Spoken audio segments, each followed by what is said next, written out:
Fire doesn't ask permission. It doesn't care if you're ready.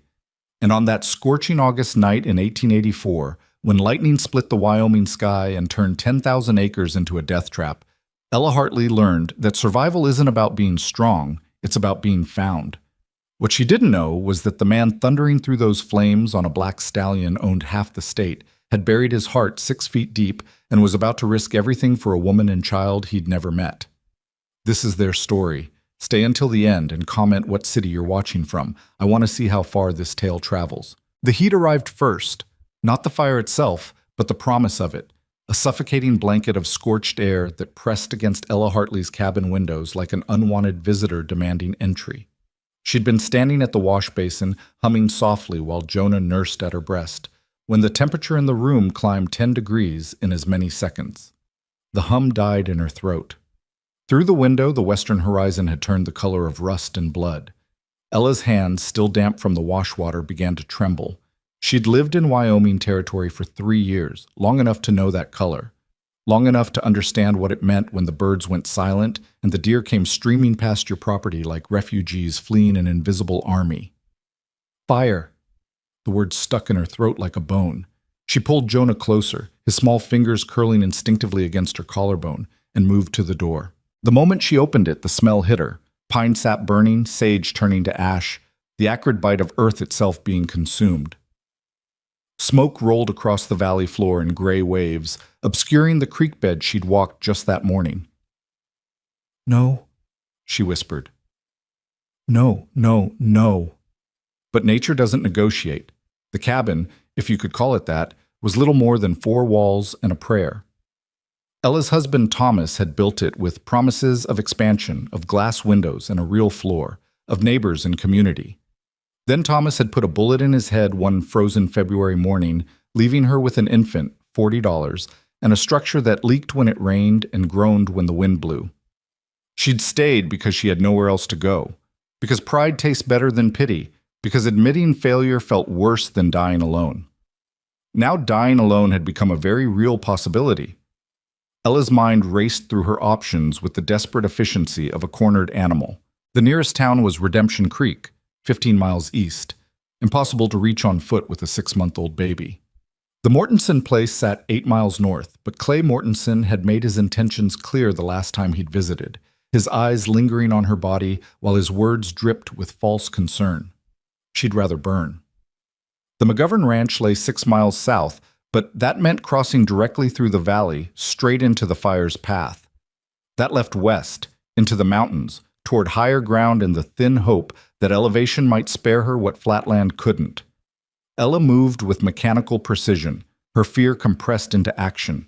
She grabbed Thomas's wool coat from the peg, too large, too heavy, but it might protect Jonah from sparks.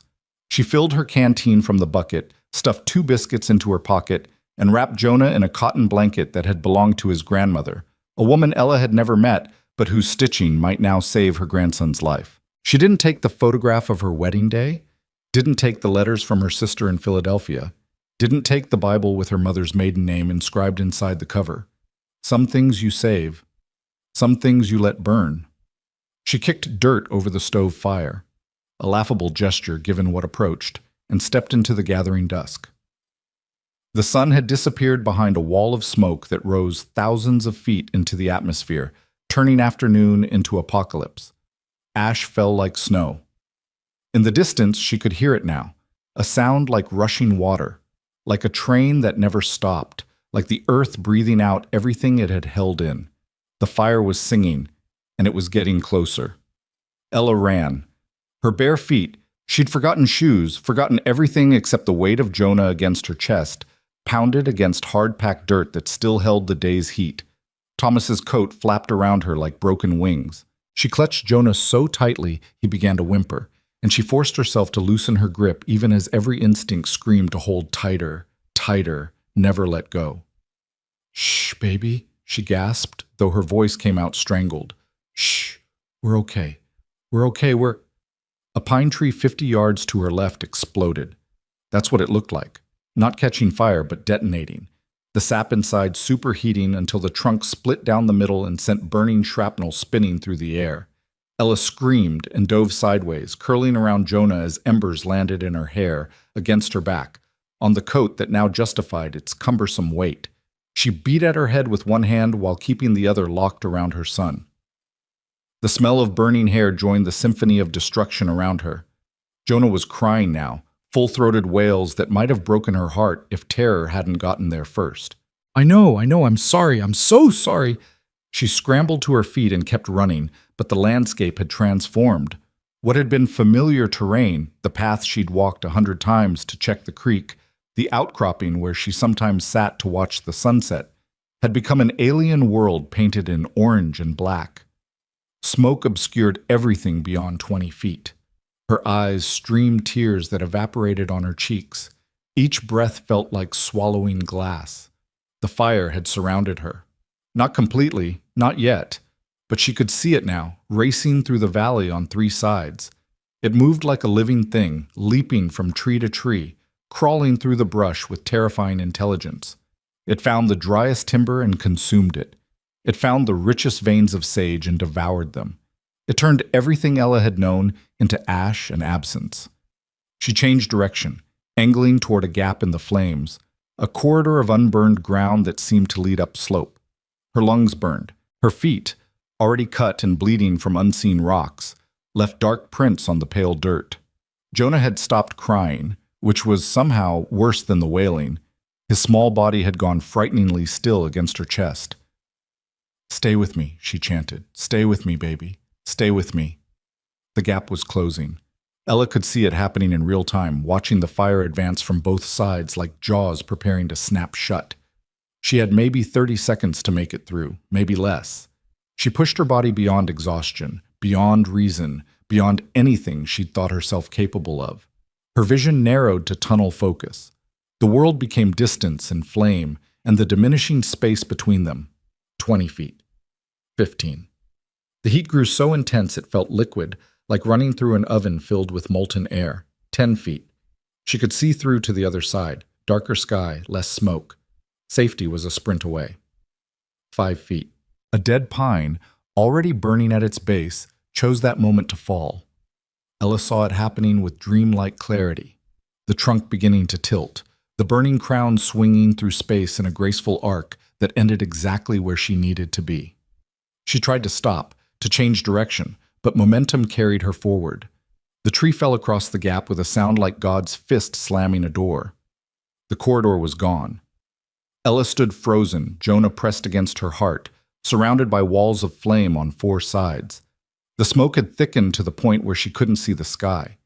Couldn't see anything except fire and the small circle of ground beneath her feet. A patch of dirt maybe 10 feet across. An island in an ocean of destruction. This was where they would die. The knowledge arrived with strange calm. She'd fought. She'd tried. Some battles aren't meant to be won by the people fighting them.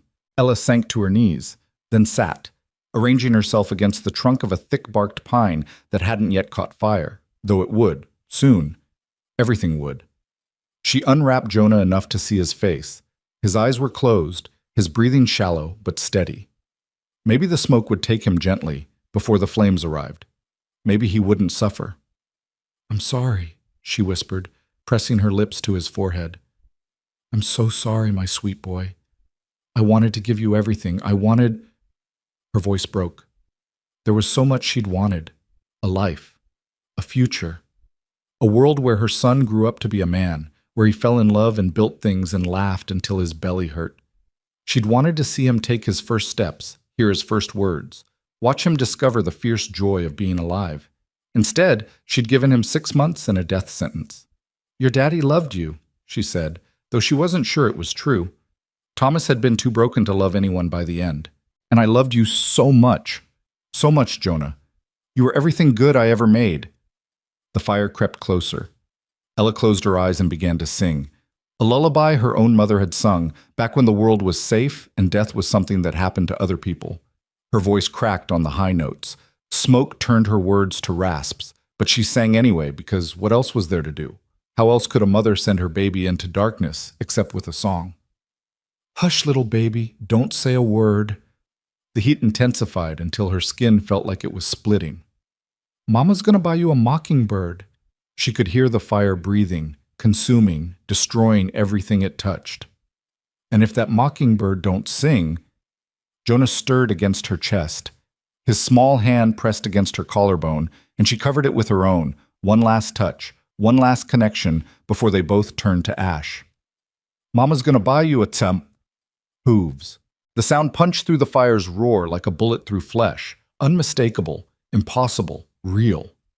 Ella's eyes snapped open. Through the smoke and shimmer of heat, she saw a shape materializing from the flames themselves. A horse, black as midnight, nostrils flaring, eyes rolling white with terror but still moving forward, still obeying the man on its back. And what a man! He sat the saddle like he'd been born there, like horse and rider were a single creature forged in some god's workshop. Tall, she could tell even mounted, with shoulders that blocked out the fire behind him. He wore a dark duster that sparked and smoldered in a dozen places. His hat was pulled low, shadowing a face she couldn't see clearly, but she didn't need to see his face to understand what was happening. Someone had ridden into hell to find her. The horse pulled up short of the burning pine that blocked the gap. The rider, moving with economical grace, pulled a rope from his saddle and swung it twice overhead before sending it sailing toward a thick branch that jutted from a nearby tree. The loop caught. He pulled it taut, testing the hold, then turned in the saddle to look directly at Ella. "Can you stand?" His voice carried despite the fire's roar, deep, rough, the kind of voice that expected to be obeyed because it had never learned to beg. Ella tried to answer, but no sound emerged. She nodded instead, shakily getting to her feet while keeping Jonah clutched against her. "Listen to me." He was already moving, pulling a second rope, this one with a broad loop at the end. "When I throw this, you're going to step into it and hold on. You understand? Don't drop the baby. Don't let go of the rope. Just hold on and trust the horse." Ella's voice cracked. "I can't." "You can." Not harsh, but absolute. "You're going to. 3 seconds. Ready?" He didn't wait for confirmation. The rope sailed through the air. Ella caught it clumsily, nearly dropping it before getting her foot through the loop. She pulled it up around her waist, shifting Jonah to free one hand while keeping the other locked around the rope. "Hold tight!" The rider spurred his horse forward. The rope snapped taut. Ella gasped as she was yanked off her feet and dragged across the ground.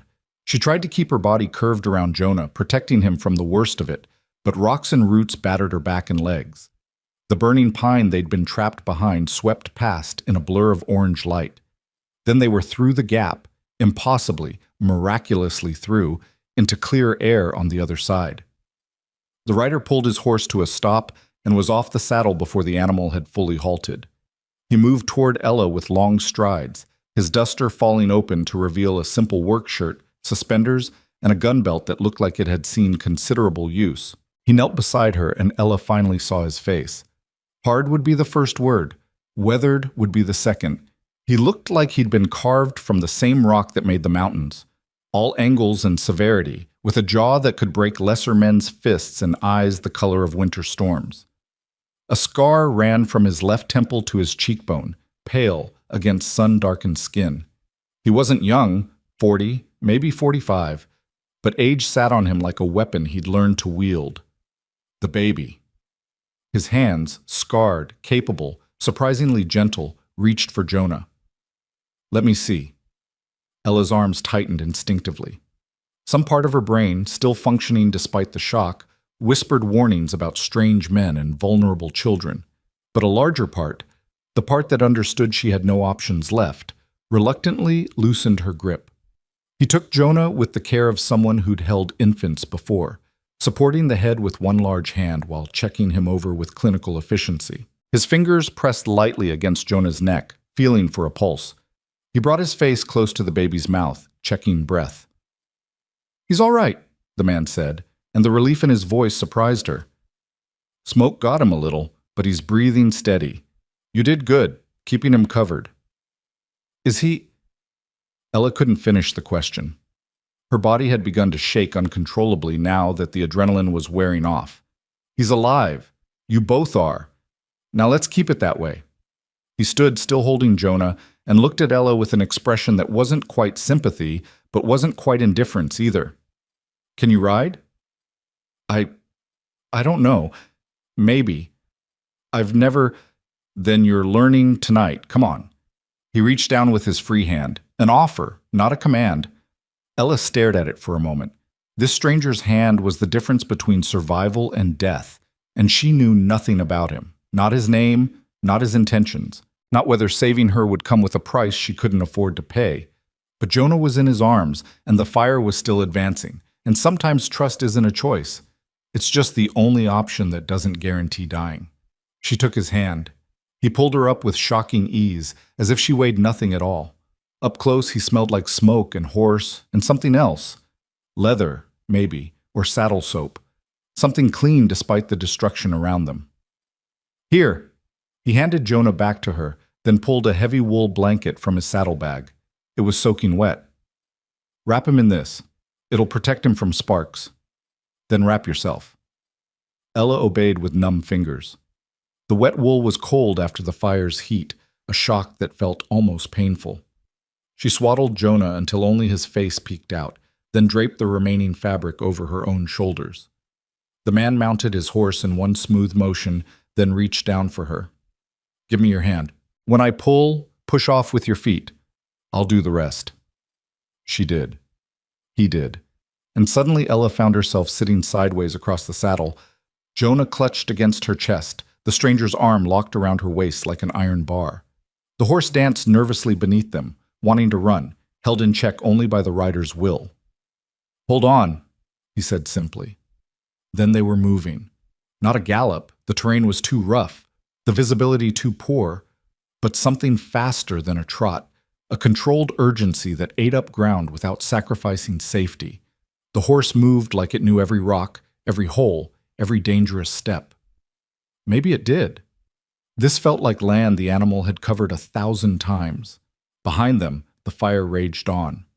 Ella twisted to look back and immediately wished she hadn't. The valley had become a vision of damnation, flames reaching hundreds of feet into the sky, entire hillsides glowing like coals, the darkness above them illuminated by destruction below. Her cabin, if it still stood, would be gone within the hour.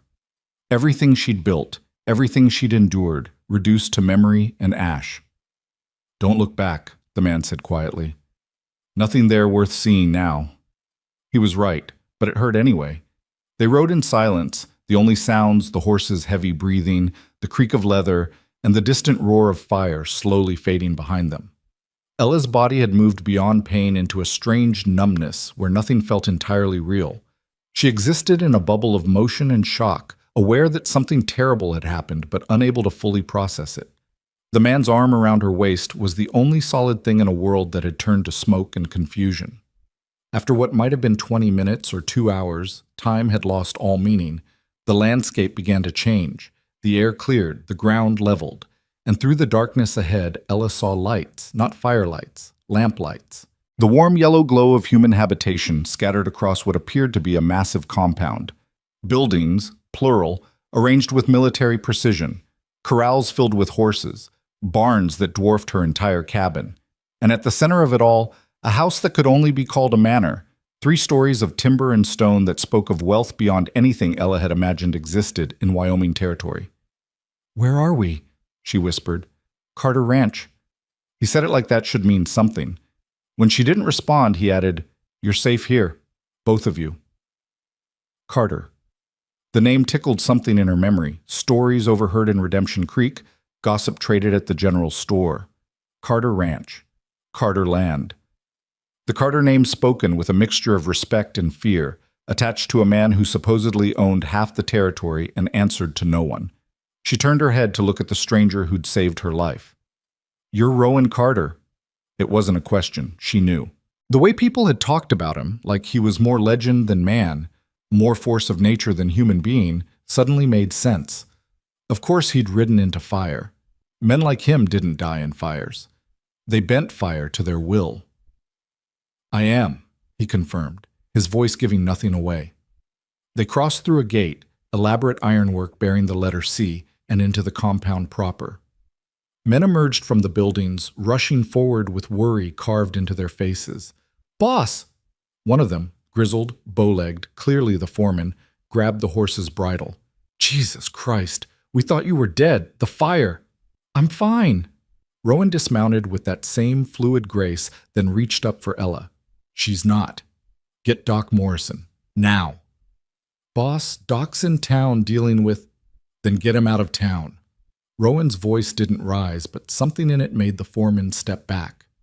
This woman and her child just survived a wildfire. I want a doctor checking them within the hour. Make it happen. Yes, sir. The foreman took off at a run. Rowan lifted Ella down as carefully as he'd pulled her up. Her legs buckled the moment her feet touched ground. He caught her, shifting his grip to support her weight while keeping Jonah safe between them. Easy, he murmured. I've got you. I can walk, Ella protested weakly. Maybe, but you don't have to. He was already moving toward the house, carrying her like she weighed no more than the child in her arms. Save your strength for healing. The world tilted and swayed. Ella's vision began to tunnel, darkness creeping in from the edges. She fought it, but exhaustion and shock formed an alliance she couldn't defeat. Jonah, she managed to whisper, please don't. I won't. Rowan's voice followed her down into the darkness. I promise. You're both safe now. Ella wanted to believe him, wanted to trust that promises from strangers could be kept, that safety was something that existed beyond this moment. But trust was a luxury she'd lost long ago, buried in the same grave as her husband's broken dreams. Still, as consciousness slipped away, she found herself hoping, just a little, just enough, that maybe this time the promises would hold. Maybe this time she wouldn't wake up alone. Consciousness returned in fragments, the smell of lavender soap, the weight of clean sheets, the distant sound of men's voices drifting through an open window. Ella's eyes opened to unfamiliar ceiling beams, dark timber crossed with expert joinery that spoke of craftsmen who took pride in their work. Morning light filtered through lace curtains she definitely hadn't owned yesterday. Yesterday. The memories crashed back with physical force.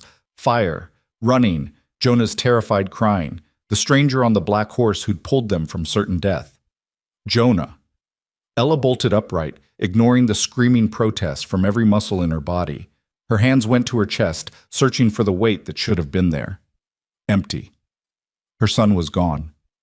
No, she gasped, throwing back the covers. She was wearing a nightgown, soft cotton, definitely not hers, and her feet were wrapped in clean bandages. None of that mattered. Jonah! The door opened before she could reach it. A woman entered, older, 50-ish, with steel gray hair pulled back in a severe bun and eyes that assessed Ella with the efficiency of a battlefield surgeon. Back in bed, the woman said firmly. Right now, before you tear those stitches. My son, where is my son? Safe, fed, sleeping in the next room, has been for the past 6 hours. The woman moved forward, her hands gentle despite her commanding tone, guiding Ella back toward the bed. The boss has been checking on him every hour. Child's fine. Better than you, truth be told. Ella resisted, her body trembling with adrenaline and fear. I need to see him. I need to, and you will, after you sit down and let me check your vitals. The woman's expression softened slightly. I'm Martha Hayes. I run this house, have for 20 years. Your boy is safe here. Safer than he'd be anywhere else in the territory. Now sit. Something in Martha's voice, not unkind but utterly uncompromising, made Ella obey. She sank back onto the bed, her hands clenched in the unfamiliar nightgown. That's better. Martha pulled a chair closer and sat, her gaze traveling over Ella with professional assessment. Dr. Morrison came last night, said you had some burns, minor, thank God, and your feet were torn up pretty bad. He stitched the worst of it, left instructions for care. Said you and the baby were lucky to be alive. I want to see Jonah, Ella repeated, her voice breaking. Please. Martha studied her for a long moment, then nodded. All right, but you're not walking on those feet. Stay put. She rose and disappeared through a connecting door Ella hadn't noticed before. When she returned, she was carrying a bundle wrapped in a clean blanket, a bundle that stirred and made a small, sleepy sound that shot straight through Ella's heart. Here, Martha placed Jonah in Ella's arms with practiced ease. Healthy as a horse. Barely even coughed this morning. Ella pulled her son close, breathing in his scent, milk and soap and something ineffably him. Her hands ran over his body with desperate thoroughness, checking for injuries, for burns, for any sign that the fire had marked him. But Martha was right. Apart from some redness around his nose from the smoke, Jonah appeared unharmed. He blinked up at her with those serious gray eyes, then yawned widely enough to show his toothless gums. The sob that escaped Ella's throat was half laugh, half prayer. "Thank you," she whispered, though she wasn't sure if she was talking to Martha, to God, or to the stranger who'd ridden through hell to save them. "Thank you." Martha's expression gentled further. "You're a mother. You'd have done the same." She moved toward the door, then paused. "The boss will want to know you're awake. He's been concerned." "Rowan Carter." "That's right." Something flickered across Martha's face, an emotion Ella couldn't quite read. "He brought you in last night looking like he'd ridden through damnation itself. Wouldn't let anyone else tend to you until the doctor arrived. Stood right outside this door for 2 hours, waiting." Ella didn't know what to say to that. Men didn't wait outside doors for strange women they'd rescued. Men collected their debts and moved on. Why? The question emerged before she could stop it. Martha's smile was sad and knowing. "That's a question you'll have to ask him yourself. I'll send up breakfast. You need to eat, both for yourself and for that baby you're nursing." She left before Ella could respond, pulling the door closed with a soft click. Alone with Jonah, Ella allowed herself to simply hold him, to rock slowly back and forth while tears she hadn't known she was holding finally spilled over. They'd survived. Against impossible odds, against fire and fate, and every cruel thing the universe could throw at them, they'd survived, because a stranger had decided they were worth saving. The next 3 days passed in a blur of careful healing and growing confusion. Martha appeared like clockwork, bringing meals that were far too elaborate for someone who'd arrived with nothing, checking Ella's bandages, taking Jonah for short periods so Ella could sleep without worry. Dr. Morrison visited twice more, pronouncing himself satisfied with her progress and mystified by her luck. "I've seen men with less smoke exposure than you die within hours," he said, peering at her through spectacles that kept sliding down his nose. "You shouldn't be breathing this easy." "The blanket," Ella said quietly. "He gave us a wet blanket." Morrison nodded slowly. "Smart. The water would have filtered the worst of the smoke, kept the heat from your lungs." He began repacking his medical bag. "You owe that man your life. Both your lives." Ella knew. God, did she know. The debt sat in her chest like a stone, heavy and impossible to dislodge. She'd been raised to pay her debts, to never accept charity she couldn't repay. But how did you repay someone for pulling you from fire? How did you put a price on your child's breath? But Rowan Carter himself remained conspicuously absent. Ella heard him, his voice carrying from somewhere downstairs, giving orders, discussing feed prices and fence repairs with his men. Once, she saw him from her window, crossing the yard with that same economical stride, his hat pulled low against the afternoon sun. But he never came to her room, never asked to see how she was healing, never sought payment for the rescue or gratitude for the shelter. It was Martha who finally explained on the 4th morning while helping Ella take her first careful steps across the room. "The boss doesn't know how to talk to women," Martha said bluntly. "Not anymore. Hasn't had a woman under this roof, aside from me, in near 6 years. Ella's feet throbbed with each step, but she forced herself to keep moving. Weakness was a luxury she couldn't afford. "Why not?" "That's his story to tell, not mine." Martha steadied her at the window, where Ella could look out over the compound. In daylight, it was even more impressive. Acres of corrals, multiple barns, bunkhouses that could sleep dozens of men. This wasn't just a ranch. It was an empire. "But I'll tell you this much. Rowan Carter is the best man I've ever known, and the loneliest. Those two things aren't unrelated." Before Ella could respond, a knock at the door interrupted them. Martha called out permission to enter, and a young man stepped inside, barely 20, with sandy hair and an eager expression that reminded Ella of a friendly dog. "Begging your pardon, ma'am," he said, addressing Ella with exaggerated formality. "But the boss asked me to bring you this." He held out a small wooden object carefully wrapped in cloth. Ella took it, confused. When she pulled back the fabric, her breath caught. It was a horse. A tiny, perfect horse carved from pale pine, every detail rendered with meticulous care. The arch of the neck, the flare of the nostrils, even the individual strands of the mane. The wood had been sanded until it felt like silk under her fingers. "He made it," the young man said proudly. "Been working on it every night since you arrived. Said every baby should have a toy." Ella stared at the carving, something hot and complicated rising in her throat. This was the work of hours, of patience, of hands that knew how to create as well as destroy. She thought of those hands pulling her from the fire, wrapping her in wet wool, carrying her to safety. "Thank him for me," she managed to say. "Please." The young man nodded and left. Ella turned the horse over in her hands, tracing the smooth lines with one finger. Beside her crib, Jonah had woken and was watching her with those serious eyes. "Look," she whispered, showing him the carving. "Someone made this for you. Someone who—" She trailed off, unsure how to finish that sentence. Someone who cared. Someone who thought you mattered. Someone who'd ridden into fire because your life had value. That night, Ella made a decision. She waited until the house had settled into evening quiet, until the sounds of men returning to the bunkhouse had faded, and the lamps in the windows had begun to wink out one by one. Then, moving carefully on her heeling feet, she made her way downstairs. Martha had shown her the layout of the house during one of her visits. Kitchen to the left, sitting room to the right, Rowan's study at the end of the hall. The study door was closed, but light showed beneath it.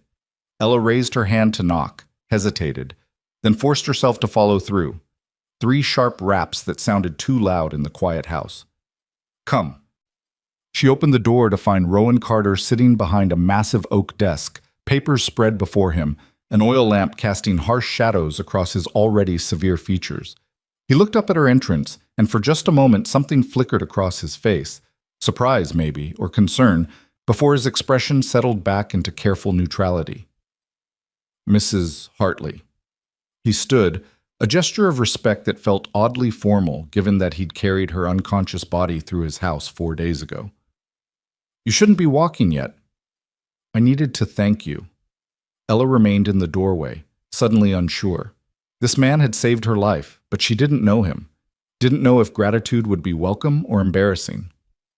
"For everything. The rescue, the doctor, the room, She held up the carved horse. "This." Rowan's gaze dropped to the carving, and something in his expression shifted. "It's nothing, just wood." "It's not nothing." Ella stepped into the room, closing the door behind her. Propriety be damned, she owed this man honesty at the very least. "Mr. Carter, I have no money. No way to pay you back for what you've done. I lost everything in that fire. My home, my belongings, what little I had. So I can't repay you. But I want you to know—" Her voice cracked. "I want you to know that what you did, riding into that fire, saving us, it mattered. We matter. Because of you." Rowan stood very still, his hands braced on the desk, his eyes fixed on her face with uncomfortable intensity. When he finally spoke, his voice was rough. "You don't owe me anything." "I owe you everything." "No." He moved around the desk, and Ella forced herself not to step back even though every instinct screamed wariness. But he stopped a careful distance away, giving her space. "You survived because you fought. You kept that baby alive through smoke and fire because you refused to give up. I just provided transportation." The corner of Ella's mouth twitched despite everything. Very expensive transportation. Something that might have been a smile ghosted across Rowan's face, there and gone so fast she almost missed it. "The horse doesn't mind." Silence stretched between them, not quite comfortable but not hostile either. Ella studied the man who'd saved her life, really looking at him for the first time without fear or shock coloring her vision. The scar on his face was old, the kind that came from a knife, not an accident. His hands bore their own map of violence, knuckles that had been broken and healed wrong, scars across the palms that spoke of rope burns and barbed wire. This was a man who'd fought for everything he had. "Martha says you've been checking on Jonah," Ella said quietly. Rowan's jaw tightened almost imperceptibly. making sure he was breathing properly. Smoke can do damage you don't see right away. Every hour, she said. I couldn't sleep anyway. Why? The question emerged softer than she'd intended, more vulnerable. Why do you care? You don't know us. For a long moment, Rowan didn't answer. He turned away from her, moving to the window that looked out over his empire. When he spoke, his voice was so low she had to strain to hear it. I had a son once. Not by blood, but by choice. A boy who worked here on the ranch, maybe 14, 15 years old. Smart kid, quick with horses. Had a laugh that could make even the hardest men smile. He paused, his shoulders rigid. There was a fire. 3 years ago. Lightning strike, same as what got your place. The boy was in the south pasture, checking fences. By the time we realized how fast it was moving, he didn't finish. He didn't need to. I'm sorry, Ella whispered. I rode out looking for him, searched for 2 days, found his body near Copper Creek. He'd tried to outrun it. Rowan's reflection in the window was carved from stone. I've replayed that day 1,000 times. If I'd been faster, if I'd realized sooner, if I'd just been paying attention instead of focused on paperwork and profits, it wasn't your fault. Wasn't it? He turned back to her, and the pain in his eyes was raw enough to hurt. I owned the land. I employed the boy. I sent him out there alone. Whose fault was it, if not mine? Ella understood then. The hours spent checking on Jonah, the carved horse, the careful distance he maintained. This wasn't charity. This was penance. Mr. Carter. Rowan. Just Rowan. Rowan. The name felt strange on her tongue, too intimate for a man she barely knew. Saving us doesn't bring him back. I know. His voice was flat, empty. But it doesn't hurt either. What could she say to that? What words could possibly address the kind of guilt that made a man ride into fire chasing ghosts? Ella stood in the lamplight of his study, holding a carved horse and a debt she could never repay, and felt the weight of both their losses settling between them like snow. I should let you rest, Rowan said finally, moving back toward his desk. The walls were going up again, the vulnerability locked away behind that severe expression. Martha will have my hide if she knows I kept you standing this long. Wait. Ella didn't know what made her speak. What desperate instinct pushed the words out? Let me work for you. Rowan froze. What? I need to pay you back. I need to... She gestured helplessly at the room, at the house, at everything his wealth represented and her poverty lacked. I can't take charity. I won't. So let me work. I can cook, clean, help Martha with the house. I'm strong, I'm willing, and I promise I won't... No. The word was absolute. Final. Ella felt something inside her chest crack. Please, I'm not asking for much, just a way to earn... I said no. Rowan's voice had gone cold, distant. You need to heal. The baby needs you. When you're ready, I'll have my men take you wherever you want to go. Redemption Creek, Cheyenne, wherever, with enough money to start over. But you're not working here. Shame burned through Ella's veins like acid. Of course. She'd been a fool to think he'd want her here, a charity case with nothing to offer. He'd done his good deed, eased his guilty conscience. Now he wanted her gone. I understand, she said stiffly. Thank you for your generosity. She turned toward the door, her healing feet suddenly throbbing with renewed pain. Behind her, Rowan spoke again, his voice different, strained. It's not that I don't think you're capable. Ella paused, but didn't turn around. It's that you've already lost too much. And this place, he let out a slow breath. This place has a way of taking things from people. I won't be responsible for taking anything more from you. Ella did turn then, confusion overriding hurt. What are you talking about? But Rowan had already sat back down, his attention fixed on the papers before him with deliberate intensity. Good night, Mrs. Hartley. Martha will bring you breakfast in the morning. It was a dismissal. Ella recognized it, even if she didn't understand it. She left the study, closing the door with careful softness, and made her way back upstairs. In her borrowed room, Jonah slept peacefully in his makeshift crib, one tiny fist curled beside his cheek. Ella set the carved horse on the windowsill where moonlight could find it, then climbed back into bed. But sleep wouldn't come. Her mind kept replaying the conversation, trying to parse meaning from Rowan Carter's words. He'd saved them. He clearly cared, or cared enough to carve toys and check breathing every hour. But he also wanted them gone, because this place takes things from people. What did that mean? The answer came 3 mornings later, when Ella was strong enough to venture downstairs properly.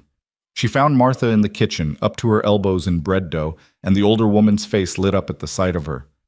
"Look at you walking without wincing. The boss will be pleased." "Will he?" Ella couldn't keep the skepticism from her voice. Martha's hands stilled in the dough.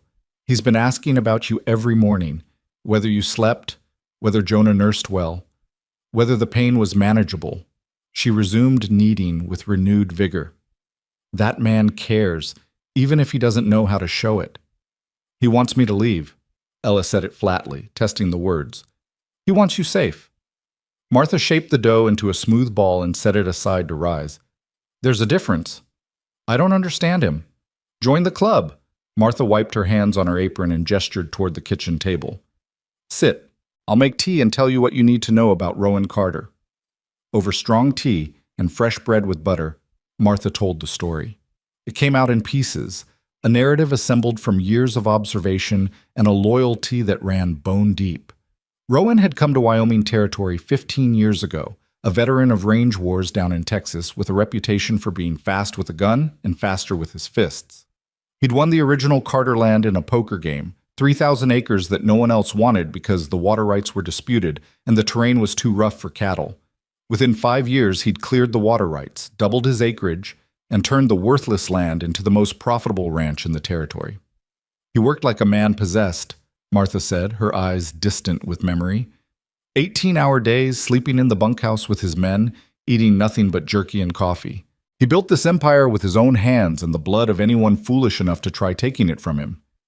"He sounds dangerous." "He was. Still is, when he needs to be." Martha poured more tea. "But then he met Emily." The name hung in the air like smoke. "She was a teacher, come west from Boston to bring civilization to the frontier, refined, educated, completely unsuited for this life." Martha's smile was sad, and Rowan fell for her like a tree falling, all at once, without warning, and hard enough to shake the ground. Within 6 months, they were married.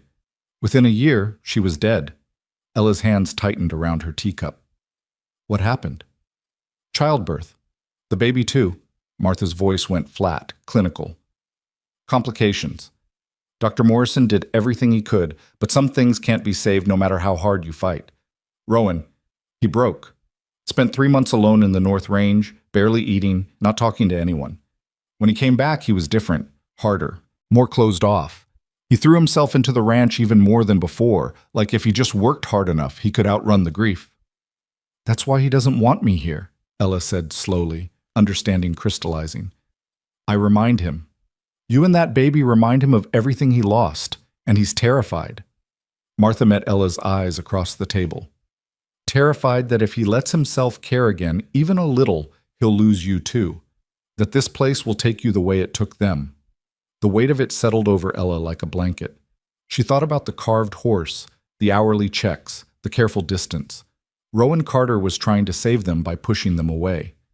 "That's not fair to him," Ella said quietly. "He can't live like that. Always afraid, always alone." "No," Martha agreed. "He can't, but no one's been able to convince him otherwise." She studied Ella with new assessment.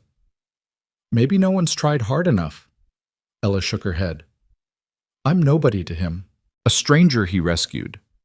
You're a mother who survived fire for her child. You're a woman who asked to work instead of accepting charity. You're someone who looked at the most feared man in the territory and saw a person worth thanking." Martha leaned forward. "You're not nobody, Ella Hartley, and I think deep down, Rowan knows that." The conversation stayed with Ella as the days passed, and her body continued to heal. She began taking walks around the compound, Jonah strapped against her chest in a sling Martha fashioned from spare cloth. The ranch hands tipped their hats as she passed, their initial wariness giving way to friendly nods. She learned their names: Old Pete, who managed the horses, young Tommy, who'd brought her the carved horse, Sam the foreman, who ran the operation when Rowan was occupied. And she watched Rowan. He moved through his empire with the confidence of a king, but she noticed things now that she'd missed before. The way his jaw tightened when he saw her with Jonah. The way his steps slowed as he passed the window of her room. The way he carved. Sitting on the porch in the evening, his knife moving with hypnotic precision, creating figures he never showed anyone. On the 8th night, Ella found him there, sitting in the darkness with a piece of pine and a sharp blade. She settled into the chair beside him without asking permission, Jonah asleep against her shoulder. "You're avoiding me," she said conversationally. Rowan's knife stilled. "I'm giving you space." "I don't want space. I want to understand." "There's nothing to understand." "Martha told me about Emily." The knife slipped. Rowan cursed softly, bringing his thumb to his mouth where a thin line of blood welled. When he pulled it away, his expression was darker than the night around them. "Martha talks too much." "She cares about you. Someone should." Ella kept her voice gentle but firm. "You saved my life, Rowan. The least you can do is let me try to save yours." He laughed, a bitter, hollow sound. "I don't need saving." "Everyone needs saving from something. You're drowning in guilt and grief, and you're so afraid of losing anyone else that you won't let anyone get close enough to matter." She shifted Jonah to her other shoulder, feeling his warm weight, his steady breathing. "That's not living. That's just existing." "Existing is safer." "Safer for who? You're miserable." "I'm fine." "You're carving toys for my son in the dark and checking his breathing every hour like you're waiting for death to come claim him." Ella's voice cracked. "That's not fine. That's torture." Rowan stood abruptly, the chair scraping against wood. He moved to the porch railing, his back to her, his shoulders rigid with tension. "You should leave," he said finally. "As soon as you're able. I'll give you money, enough to set yourself up somewhere, buy a house, maybe start a business. You'll never have to worry about survival again. But you need to go." "Why?" "Because I can't—" He stopped, his hands gripping the railing hard enough that Ella heard wood creak. "I can't do this again. Can't care about someone and watch them leave. Can't let myself hope that maybe this time things will be different." Ella stood slowly, carefully, and moved to stand beside him. Not touching, but close enough that he could feel her presence. "I'm not asking you to hope," she said softly. "I'm just asking you to let us stay. Not forever. Just until we figure out where to go next. Let Jonah grow strong. Let me heal properly. And maybe," she swallowed hard, "maybe let yourself heal too."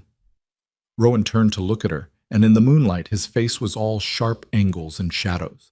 But his eyes, God, his eyes held so much pain it nearly broke her. "I don't know how," he whispered. "Then we'll figure it out together."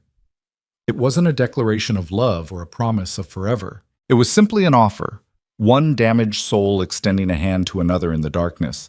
Ella didn't know if he'd take it, didn't know if he could. But when Rowan's hand slowly, carefully covered hers on the railing, she felt something shift. Not hope, not yet, but maybe the possibility of hope. And sometimes that was enough to start healing. They stood together in the darkness, a widower and a widow, a man haunted by guilt and a woman with nothing left to lose. Behind them, the house glowed with lamplight. Around them, the prairie stretched endlessly toward the horizons they couldn't see. And between them, something fragile and unnamed began to grow. If you or someone you know is having a difficult time, free support is available. Find resources. The autumn weeks that followed moved with the slow rhythm of healing and careful trust. Ella established a routine that gave her purpose without overstepping the invisible boundaries Rowan had drawn around himself. She helped Martha in the kitchen each morning, learning to cook for a household of ranch hands who ate like they were preparing for winter hibernation. Her hands, soft from months of isolated cabin life, developed calluses from kneading bread and scrubbing cast iron. The work felt good, honest and uncomplicated in ways her life hadn't been for years. Jonah thrived in the ranch environment, growing plumper and more alert with each passing day. The carved horse became his constant companion, clutched in pudgy fists that were just learning to grasp.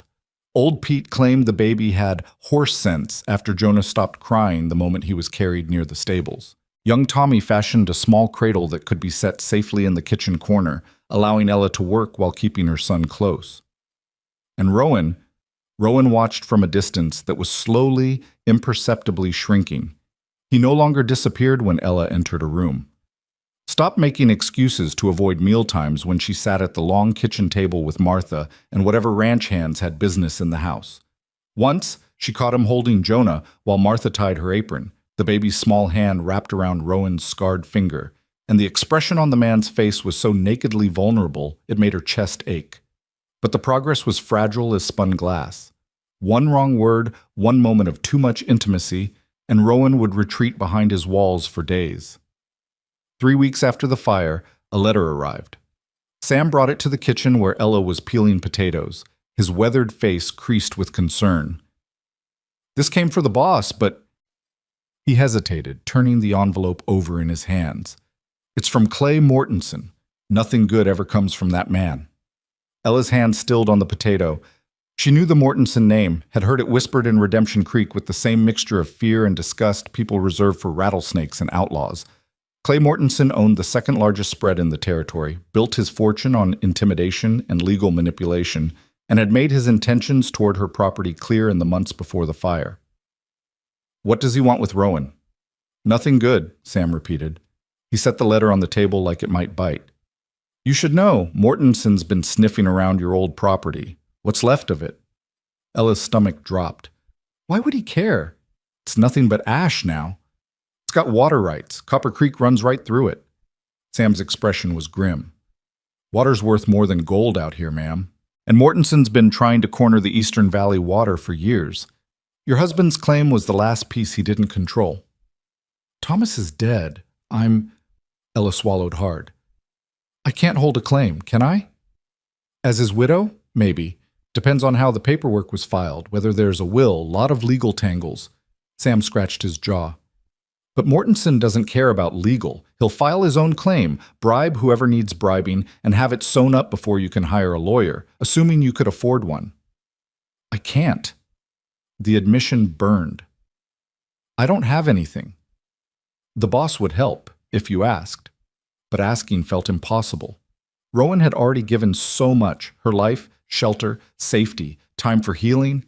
How could she ask him to fight her legal battles too? How could she become more of a burden than she already was? The kitchen door banged open before she could respond. Rowan strode in with the purposeful energy that meant trouble, his face darker than thunderclouds. He grabbed the letter from the table without preamble, ripped it open, and read with a jaw so tight Ella could see the muscle jumping. Son of a bitch, he said quietly. Martha looked up from the stove. What does that snake want now? He's claiming Ella's property. Says as an unattached woman with no means of working the land, she's forfeited her rights. He's filed papers with the territorial office. Rowan crumpled the letter in his fist. And he's invited me to discuss reasonable compensation for her loss. That's not legal, Sam protested. She's got 6 months to establish residence after. It's legal enough if you own the right judges. Rowan's eyes, when they found Ella's, were storm gray and furious. He knows you're here. Knows you've got no money, no lawyer, no way to fight him. He's betting I won't get involved in someone else's property dispute. Ella's throat had gone dry. You shouldn't. It's not your problem. The hell it isn't. Rowan moved toward her with that predatory grace, and she found herself pressing back against the counter even though nothing in his posture threatened her. That land is yours by right. Your husband died on it. You nearly died defending it. And Mortensen thinks he can just take it because you're a woman alone? His voice had gone deadly soft. No. Rowan. She tried to make her voice steady, rational. I appreciate what you're saying, but it's 40 acres of burned ground. It's not worth fighting over. It's not about the land. He was close enough now that she could see the fury burning behind his careful control. It's about Mortensen thinking he can take whatever he wants from whoever's too weak to stop him. It's about predators and prey, and I'll be damned before I let you be prey. Something in Ella's chest twisted painfully.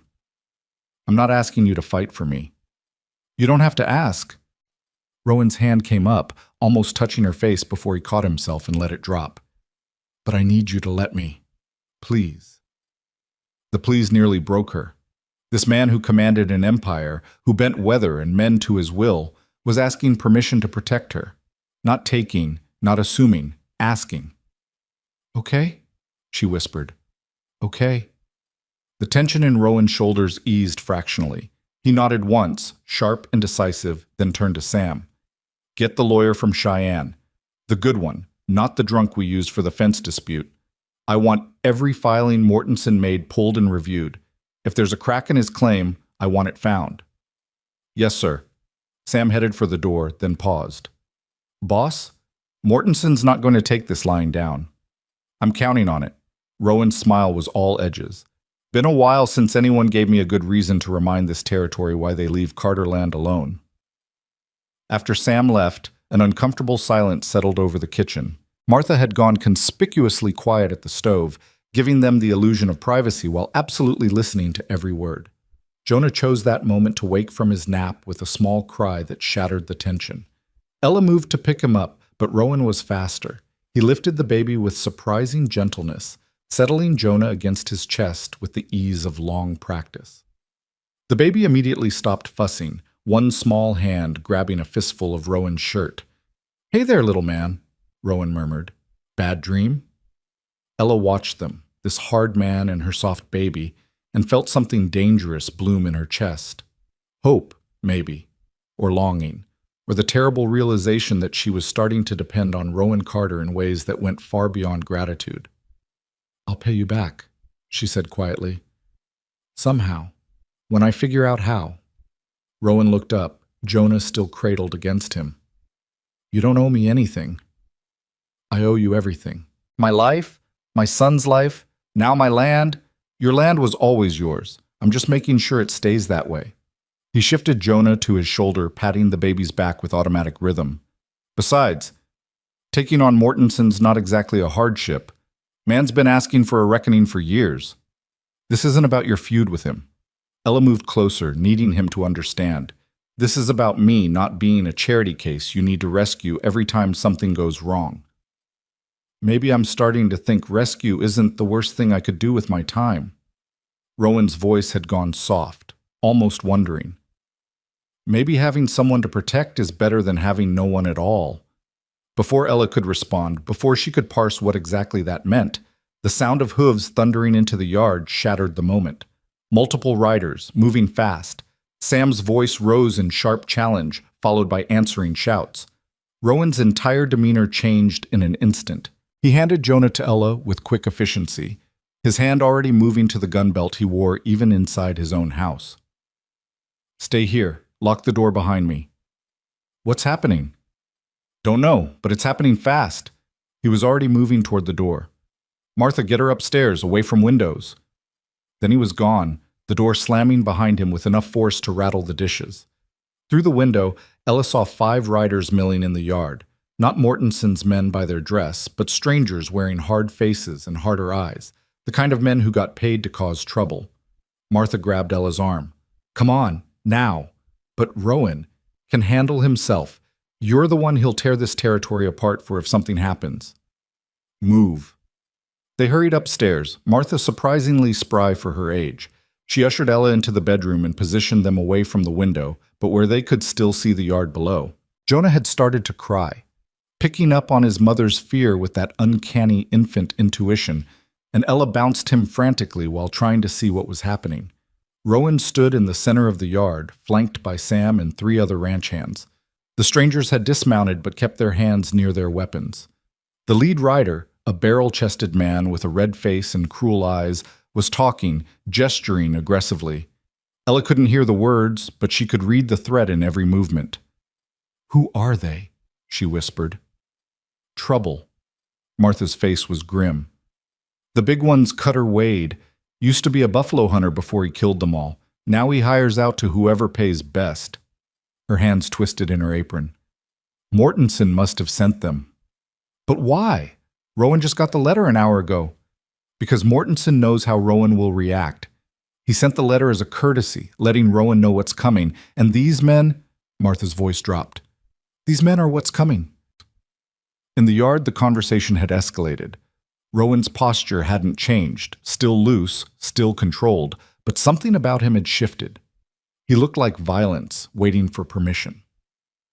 One of the strangers made the mistake of stepping too close, and Rowan's hand moved to his gun with snake-strike speed. "Don't," Ella breathed. "Please don't." But the tension held without breaking. Whatever Rowan said made the stranger step back, hands raised in mock surrender. More words exchanged, heated but not lethal. Then the strangers were mounting up, Cutter Wade pointing one thick finger at Rowan in what looked like a promise. The riders left at the same unhurried pace they'd arrived, like men who'd accomplished their purpose and saw no need to rush. As soon as they cleared the gate, Rowan turned and strode back toward the house, his face carved from granite. Martha moved toward the door. "I'll go see—" "No." Ella surprised herself with the firmness in her voice. "Let me." She found Rowan in his study, standing at the window with his back to the door, both hands braced against the frame like he was holding up the wall or holding himself back from tearing it down. "You should be upstairs," he said without turning. "I should be wherever I decide to be." Ella closed the door softly. What did they want? To deliver a message from Mortensen. Very simple message. Rowan's voice was controlled to the point of brittleness. Leave your land claim alone or he'll make things difficult. Difficult how? The kind of difficult that ends with people getting hurt.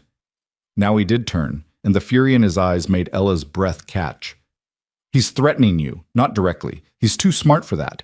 But the implication was clear. Drop the fight, or accidents might happen to the woman and baby staying on Carter Ranch. The words hit like a physical blow. Ella's arms tightened around Jonah instinctively. He can't, he can, and he will. Rowan crossed the room in 3 strides, stopping just short of touching her. Mortensen doesn't make threats he won't follow through on. And he knows the one thing I can't defend against is fear. Knows that if you're scared enough, you'll leave. And once you're gone, you're vulnerable. So what do? We? Rowan's laugh was bitter. There is no we. You pack up, take the money I'll give you, and disappear. Change your name, go back east, somewhere Mortensen can't reach you. Run away. Survive. His hands came up, hovering near her shoulders, but not quite touching, like he couldn't decide between pulling her close or pushing her away. I can protect you here, but only if you stay on this ranch. The moment you step off Carter land, you're exposed. And I can't, his voice cracked. I can't watch another person I care about die because of my pride.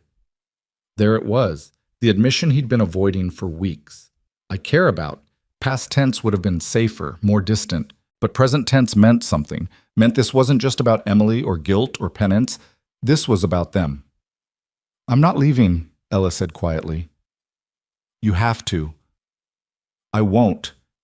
Ella, her name sounded like a prayer and a curse. Please, for Jonah, for yourself, just go. And let Mortensen win? Let him take my land, threaten my family, and face no consequences because running is easier than fighting?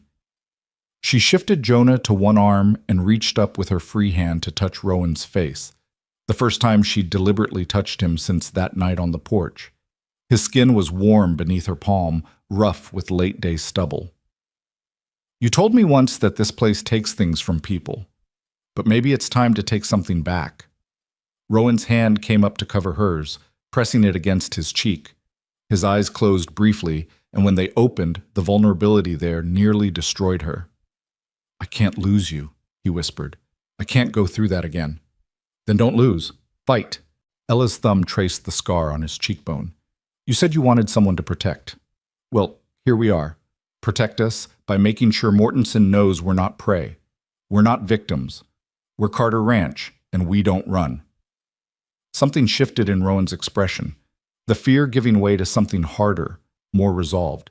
His other hand came up to cup her face, his thumb brushing across her cheekbone with devastating gentleness. You're asking me to start a war. I'm asking you to finish one. She held his gaze, letting him see her certainty. Mortensen started this when he came after a widow and her baby. All I'm asking is that you end it. For a long moment, Rowan just looked at her, really looked, like he was seeing her for the first time. Then, slowly, he nodded. All right, but we do this smart. No rushing in, no confrontations until we know what we're dealing with. His hands dropped from her face, and Ella felt the loss like cold water. And you stay on this property. No trips to town, no visits to what's left of your cabin, nothing. You and Jonah are safest here, where I can keep eyes on you every second. That's fine. More than fine. Ella had nowhere else she wanted to be. The next 3 days passed in tense preparation. The lawyer from Cheyenne arrived, a sharp-eyed woman named Catherine Wells, who took one look at Mortenson's claim and pronounced it aggressive but not airtight. She set up operations in the dining room, spreading papers and legal documents across the table while muttering about territorial jurisdiction and precedent challenges. Sam doubled the watch rotations, putting men on alert at all hours. The ranch took on a military atmosphere, weapons cleaned and ready, eyes constantly scanning the horizon, conversations conducted in low voices that stopped whenever Ella entered a room. And Rowan was everywhere and nowhere. He checked the perimeter himself each morning and evening, rode out with small groups of men on mysterious errands, spent hours in his study with Catherine reviewing strategy. But he also appeared in the kitchen at odd moments, watching Ella work with an intensity that made her hands shake. Brought her a new shawl when the nights turned cold. Carved a second horse for Jonah. This one smaller, smoother, perfect for tiny hands. On the third night, Ella woke to the sound of horses. Not the ranch horses in their corrals, but riders approaching fast and hard. She grabbed Jonah from his cradle and ran to the window in time to see torches, 4, 5, 6 of them, moving through the darkness toward the eastern pasture. Fire. The word stopped her heart. They were going to burn the ranch the way the wildfire had burned her cabin. Going to destroy everything Rowan had built, everyone he protected, all because he dared to defend her claim. She was pulling on clothes with frantic speed when the bedroom door burst open. Martha stood there, already dressed, her face grim. Come with me. Now. There's a root cellar under the kitchen, stone walls, reinforced door. You'll be safe there.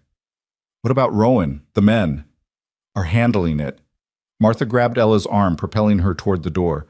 Your job is to keep that baby safe and not give the boss one more thing to worry about. Move.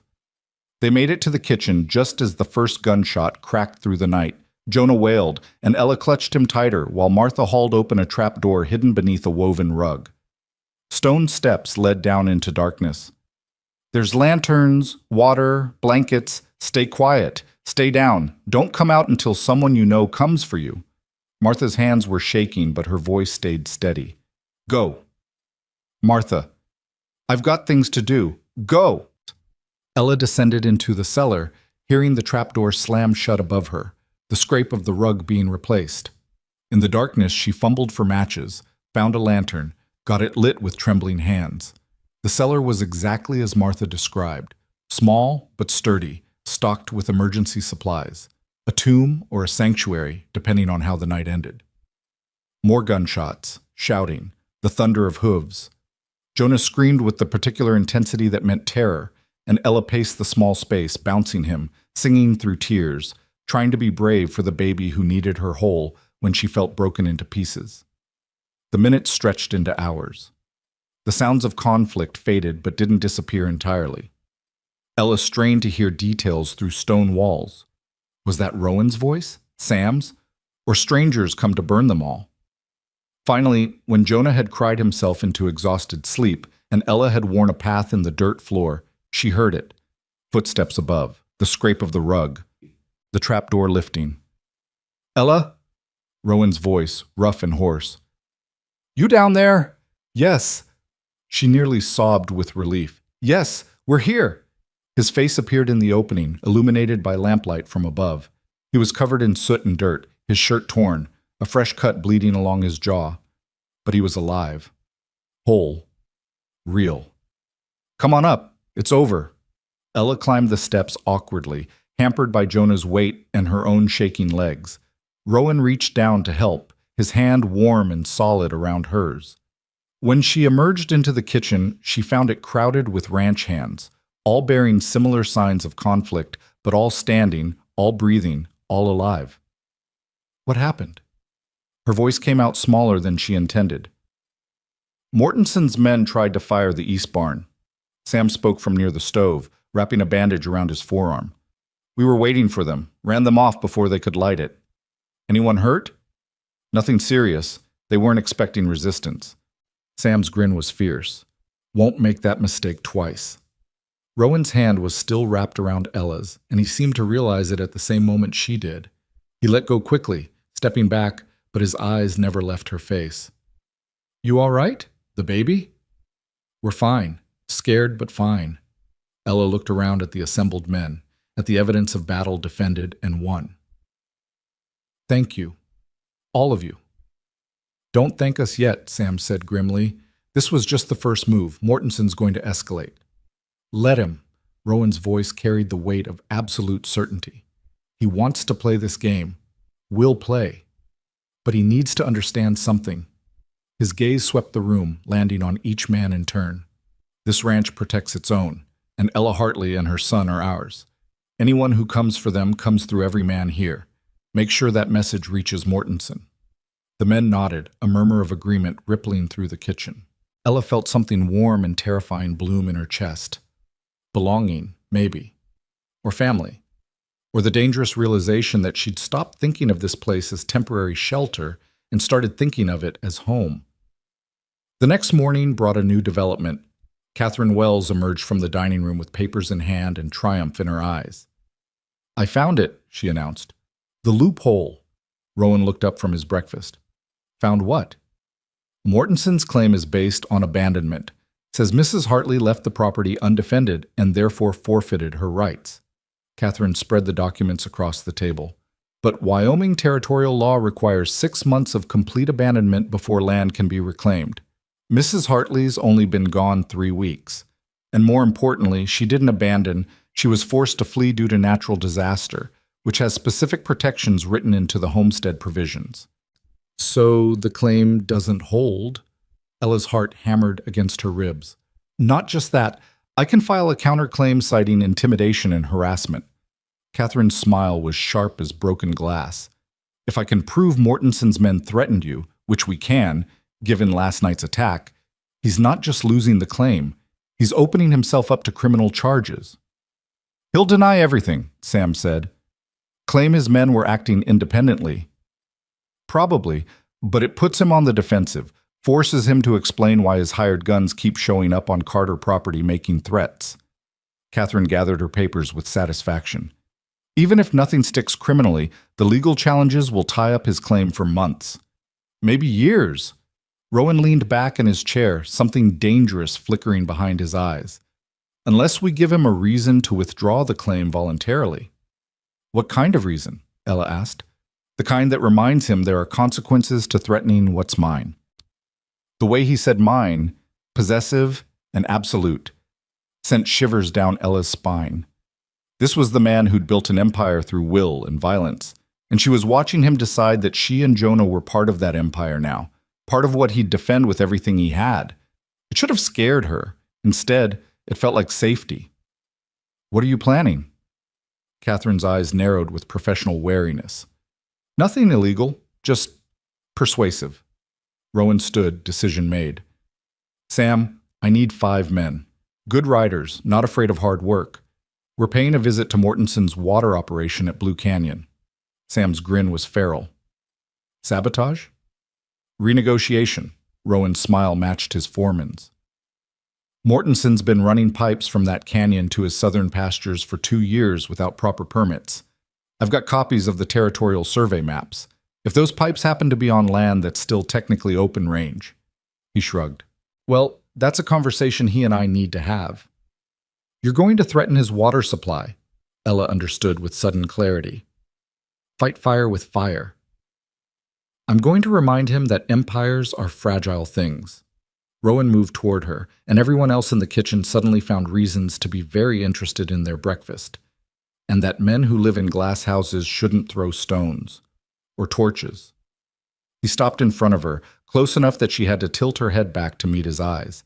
Jonah, sensing adult tension, reached out from Ella's arms toward Rowan with grasping fingers.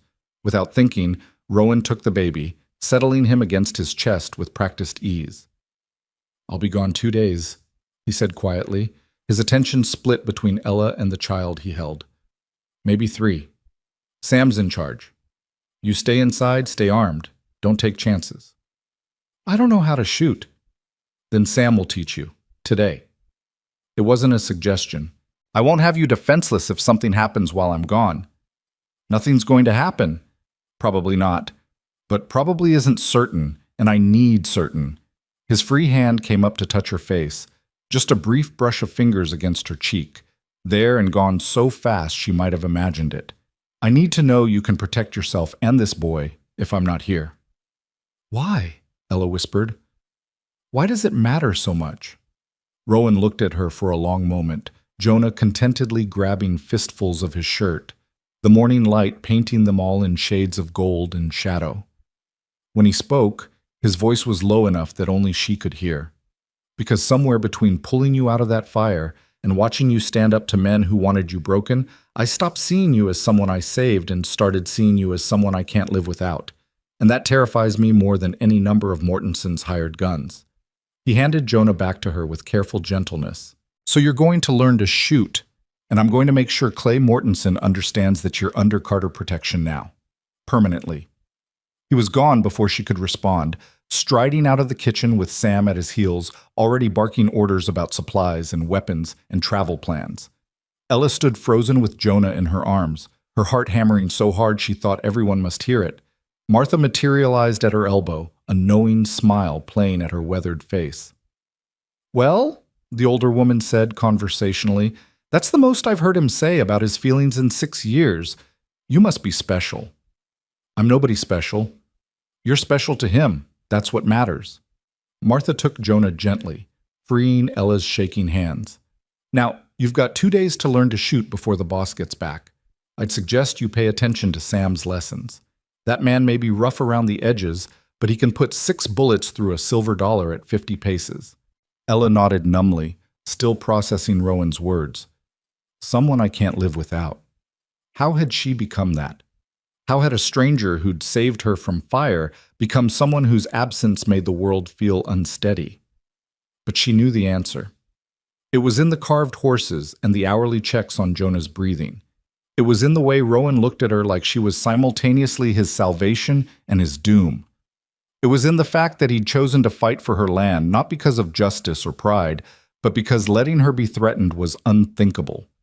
Somewhere between survival and safety, between gratitude and trust, Ella Hartley had fallen for Rowan Carter. And judging by the fierce protectiveness burning in his eyes, by the way he held her baby like the child was his own, by his willingness to start a war rather than let her go, he'd fallen too. Now they just had to survive long enough to figure out what that meant. Sam proved to be a patient if demanding teacher. That afternoon, he set up targets in a clearing well away from the main buildings and handed Ella a revolver that felt impossibly heavy in her inexperienced hands. First rule, he said, positioning himself behind her to adjust her grip. Respect the weapon. It's not a toy. It's not a threat. It's a tool that does exactly one thing, and you need to be damn sure you want that thing done before you pull the trigger. Ella's hands trembled as she tried to hold the gun steady. I don't know if I can. Can't or won't. Sam's voice was firm but not unkind. Because if Mortenson's men come through that door while the boss is gone, you're going to have about 3 seconds to decide if you're willing to protect that baby. This isn't about being comfortable. It's about being capable. He was right. Ella thought about Jonah sleeping peacefully in the house, about Rowan riding into danger to protect them, about the men who'd tried to burn the barn with all of them inside. Fear was a luxury she couldn't afford.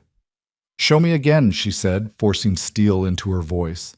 By sunset, her ears rang from the gunshots and her arms ached from the recoil, but she could hit a man-sized target 3 times out of 5 at close range. Not perfect, but enough. Sam pronounced her adequate for desperate circumstances, which Ella chose to take as a compliment. That night, she lay in bed listening to the unfamiliar silence of Rowan's absence. The house felt different without him in it, less solid somehow, as if his presence was part of the foundation. Martha had assured her the men would be fine, that Rowan had survived far worse than a confrontation with Clay Mortenson, But worry gnawed at Ella's stomach anyway. She'd come to depend on him. Worse, she'd come to need him. And need was dangerous for a woman who'd learned the hard way that everyone you needed eventually left. The first day passed with agonizing slowness. Ella threw herself into work, helping Martha with laundry and mending, playing with Jonah until the baby's giggles chased away some of her anxiety. Catherine Wells continued her legal battle from the dining room, emerging periodically to ask questions about Thomas's original claim filing and water rights documentation that Ella couldn't answer. "I never paid attention to the paperwork," she admitted, feeling foolish. "Thomas handled all of that." "Most wives don't," Catherine said without judgment. "That's going to change, though. Women are starting to file claims in their own names, manage their own properties. You should consider doing the same once we get this settled." The idea was both terrifying and thrilling. Ella had spent her entire adult life depending on men. Her father, then Thomas, now Rowan. What would it mean to depend only on herself? The second day brought rain, a cold, persistent drizzle that turned the yard to mud and kept everyone inside and restless. The ranch hands gathered in the bunkhouse, their laughter and card games drifting across the compound. Martha baked bread with aggressive efficiency, pounding the dough like it had personally offended her. And Ella paced the house with Jonah on her hip, checking the windows compulsively for riders that never appeared. It was full dark when they finally came. Ella was nursing Jonah in the rocking chair by the fire when she heard it. Hooves, but wrong. Not the confident thunder of Carter ranch horses, but something quieter, more cautious. The sound of men trying not to be heard. She was on her feet in an instant, settling Jonah into his cradle and grabbing the revolver Sam had insisted she keep close. Her heart hammered so loud she was sure it would give her away as she moved to the window, careful to stay in shadow. 3 riders. Maybe 4. Hard to tell in the darkness and rain. They'd stopped at the gate, and one had dismounted to examine the lock. Not Mortenson's men by their silhouettes.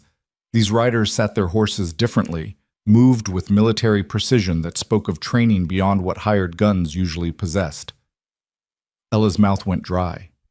She had to warn the others, had to... The kitchen door creaked open below. Martha's voice called up the stairs, deliberately calm. "Ella, dear, could you come down, please? We have visitors." Visitors. The word was wrong, too polite for the threat outside, but Martha's tone carried a warning Ella couldn't ignore. She checked that the revolver's safety was off. Sam had drilled that into her, and made her way downstairs with the weapon hidden in the folds of her skirt. The kitchen was crowded. Sam stood near the door with 3 ranch hands, all armed. Martha was at the stove, her back rigid with tension. And seated at the table, dripping rainwater onto the clean floor, was a man Ella had never seen before. He was younger than Rowan, maybe 35, with the lean build of someone who spent more time riding than eating. His clothes were quality, not ranch wear, but traveling clothes that had seen better days. He held a hat in his hands and stood when Ella entered, a gesture of respect that didn't match the circumstances of his arrival. "Mrs. Hartley," he said, his voice surprisingly cultured. "My name is James Preston. I work for the Territorial Marshal's office." Ella's grip on the hidden revolver tightened. "What do you want?" "To ask some questions about Clay Mortenson." Preston gestured to the chair across from him. "May I?" Sam spoke before Ella could respond. "The boss ain't here. You want to ask questions? You wait until he gets back." "I'm aware Mr. Carter is currently traveling. That's actually why I'm here now." Preston's smile was thin. "I need to speak with Mrs. Hartley without his influence." "My presence isn't influenced by anyone," Ella said sharply, "and I don't appreciate the implication." "No offense intended, but you're living on Carter property under Carter protection. That creates complications when we're investigating claims of harassment and intimidation." Preston pulled out a notebook, flipping through pages marked with cramped handwriting. "Clay Mortenson filed a complaint 3 days ago. Says Rowan Carter has been making threats, intimidating his workers, and engaging in what he calls aggressive territorial behavior."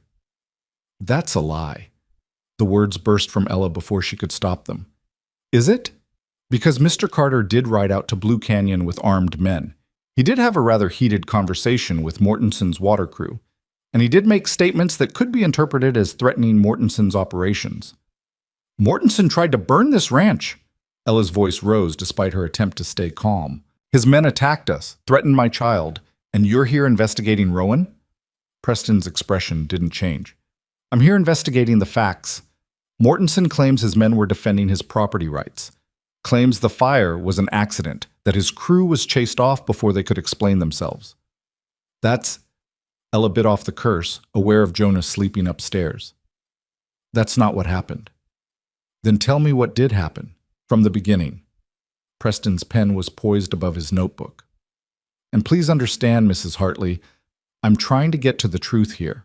If Mortensen is lying, I need evidence. But if Carter's operating outside the law, even for good reasons, I need to know that too. Ella looked at Sam, who gave her a tiny nod. Permission, or maybe encouragement. She took a breath and began talking.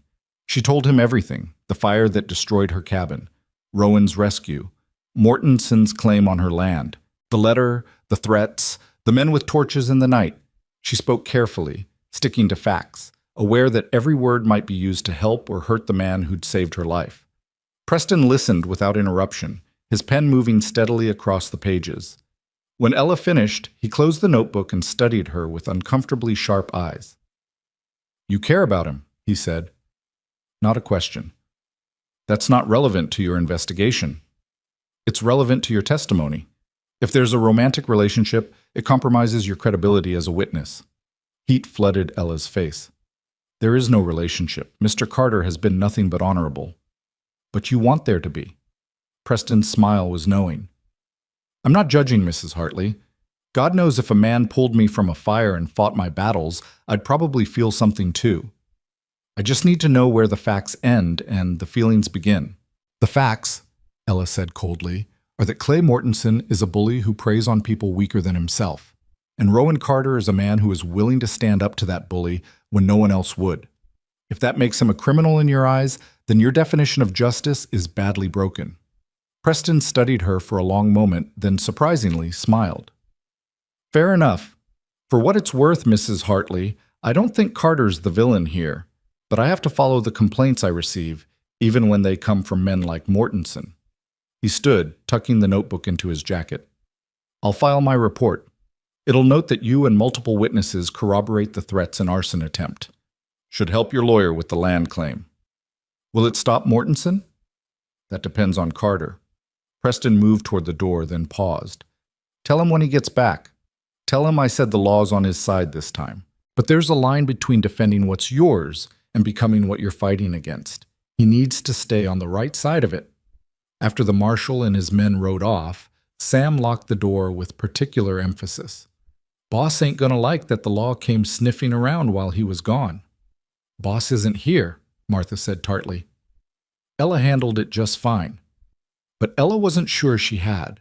She replayed the conversation in her mind, wondering what she should have said differently, what details might matter. Preston had seemed sympathetic, but lawmen were trained to seem sympathetic while gathering evidence. What if she'd said something that could be used against Rowan? The worry carried her through a sleepless night and into the next morning.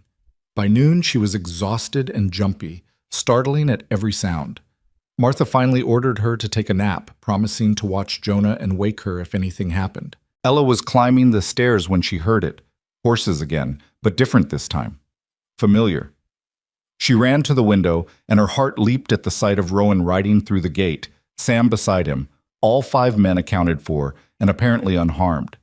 She was down the stairs and out the door before she'd consciously decided to move, propriety forgotten in the rush of relief.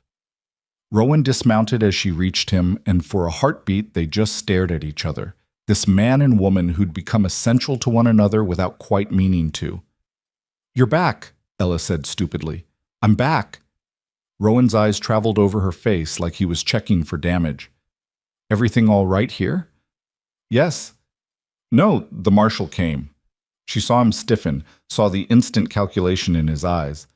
"I talked to him, told him everything. He said the law's on your side." Some of the tension left Rowan's shoulders. "Good. That's good." He handed his reins to young Tommy, never taking his eyes off Ella. "We should talk. Inside." They walked to his study in silence, heavy with unspoken things.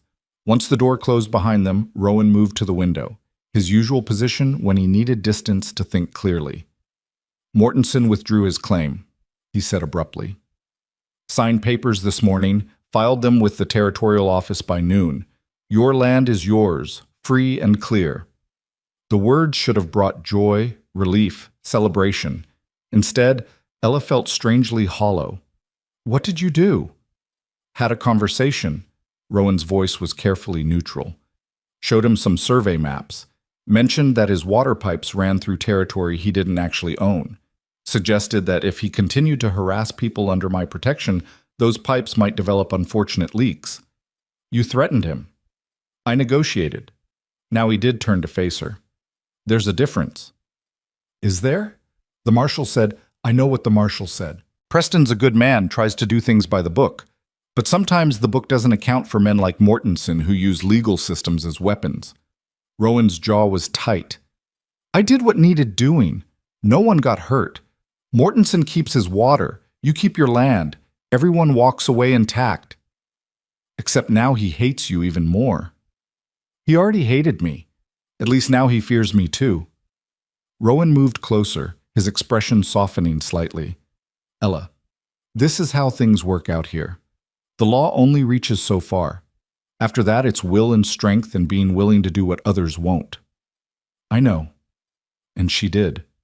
She'd lived in Wyoming long enough to understand the brutal mathematics of frontier justice, but understanding didn't make it easier to accept.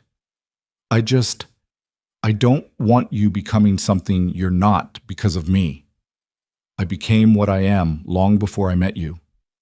His hand came up, tucking a loose strand of hair behind her ear with unexpected gentleness. You didn't make me hard. You're just making me remember what it feels like to have something worth being hard for. The words hit her like a physical blow, intimate and raw and more honest than anything he'd said before. Ella's breath caught, and she saw the exact moment Rowan realized what he'd revealed. He started to pull back, to retreat behind his walls, but she caught his hand before he could. Don't, she whispered. Don't run away. Not this time. Ella, you said you can't live without me. Do you remember? Right before you left. She stepped closer, closing the distance he'd tried to create. Did you mean it? Rowan's eyes were storm gray and full of things he clearly wasn't ready to say. You know I meant it. Then stop acting like I'm going to disappear if you let yourself care. Her free hand came up to rest against his chest, feeling the rapid hammer of his heart beneath her palm. I'm not Emily. I'm not fragile or breakable. I survived fire. I survived Thomas's death. I survived losing everything. And I'm still here. I'm still standing. I'm not going anywhere. You might not have a choice. His voice was rough, pained. This life, it takes people, Ella. It took Emily, took our child, took that boy. And I couldn't, he swallowed hard. I couldn't stop any of it. Couldn't protect them no matter how hard I tried. So you think the answer is not trying at all? Just pushing everyone away and being alone? Ella's eyes burned with unshed tears. That's not protection, Rowan. That's just cowardice. The word landed like a slap. Rowan's entire body went rigid, his hand pulling free from hers. You don't understand. I understand grief. I understand loss. My husband put a bullet in his head and left me with a baby and $40 to survive on. I understand feeling abandoned and broken and like the world is actively trying to destroy you. Her voice cracked. But I also understand that giving up on connection, on family, on love, that's just another way of dying. A slower way, maybe. But just as final. Love. Rowan repeated the word like it was foreign. Is that what you think this is? I don't know what to call it. Ella's hands fisted in her skirt to keep from reaching for him again. But I know that when you rode out to face Mortensen, I couldn't breathe until you came back. I know that Jonah reaches for you the way babies reach for their fathers. I know that this place only feels like home when you're in it. She forced herself to meet his eyes. So call it whatever you want, but don't tell me it doesn't exist.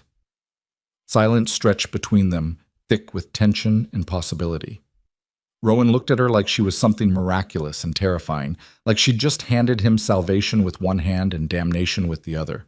"If I let myself feel this," he said slowly, each word costing him, "if I let you and that baby become what I think you already are to me, and then something happens, if I lose you the way I've lost everyone else, it will destroy me, completely. There won't be anything left to rebuild.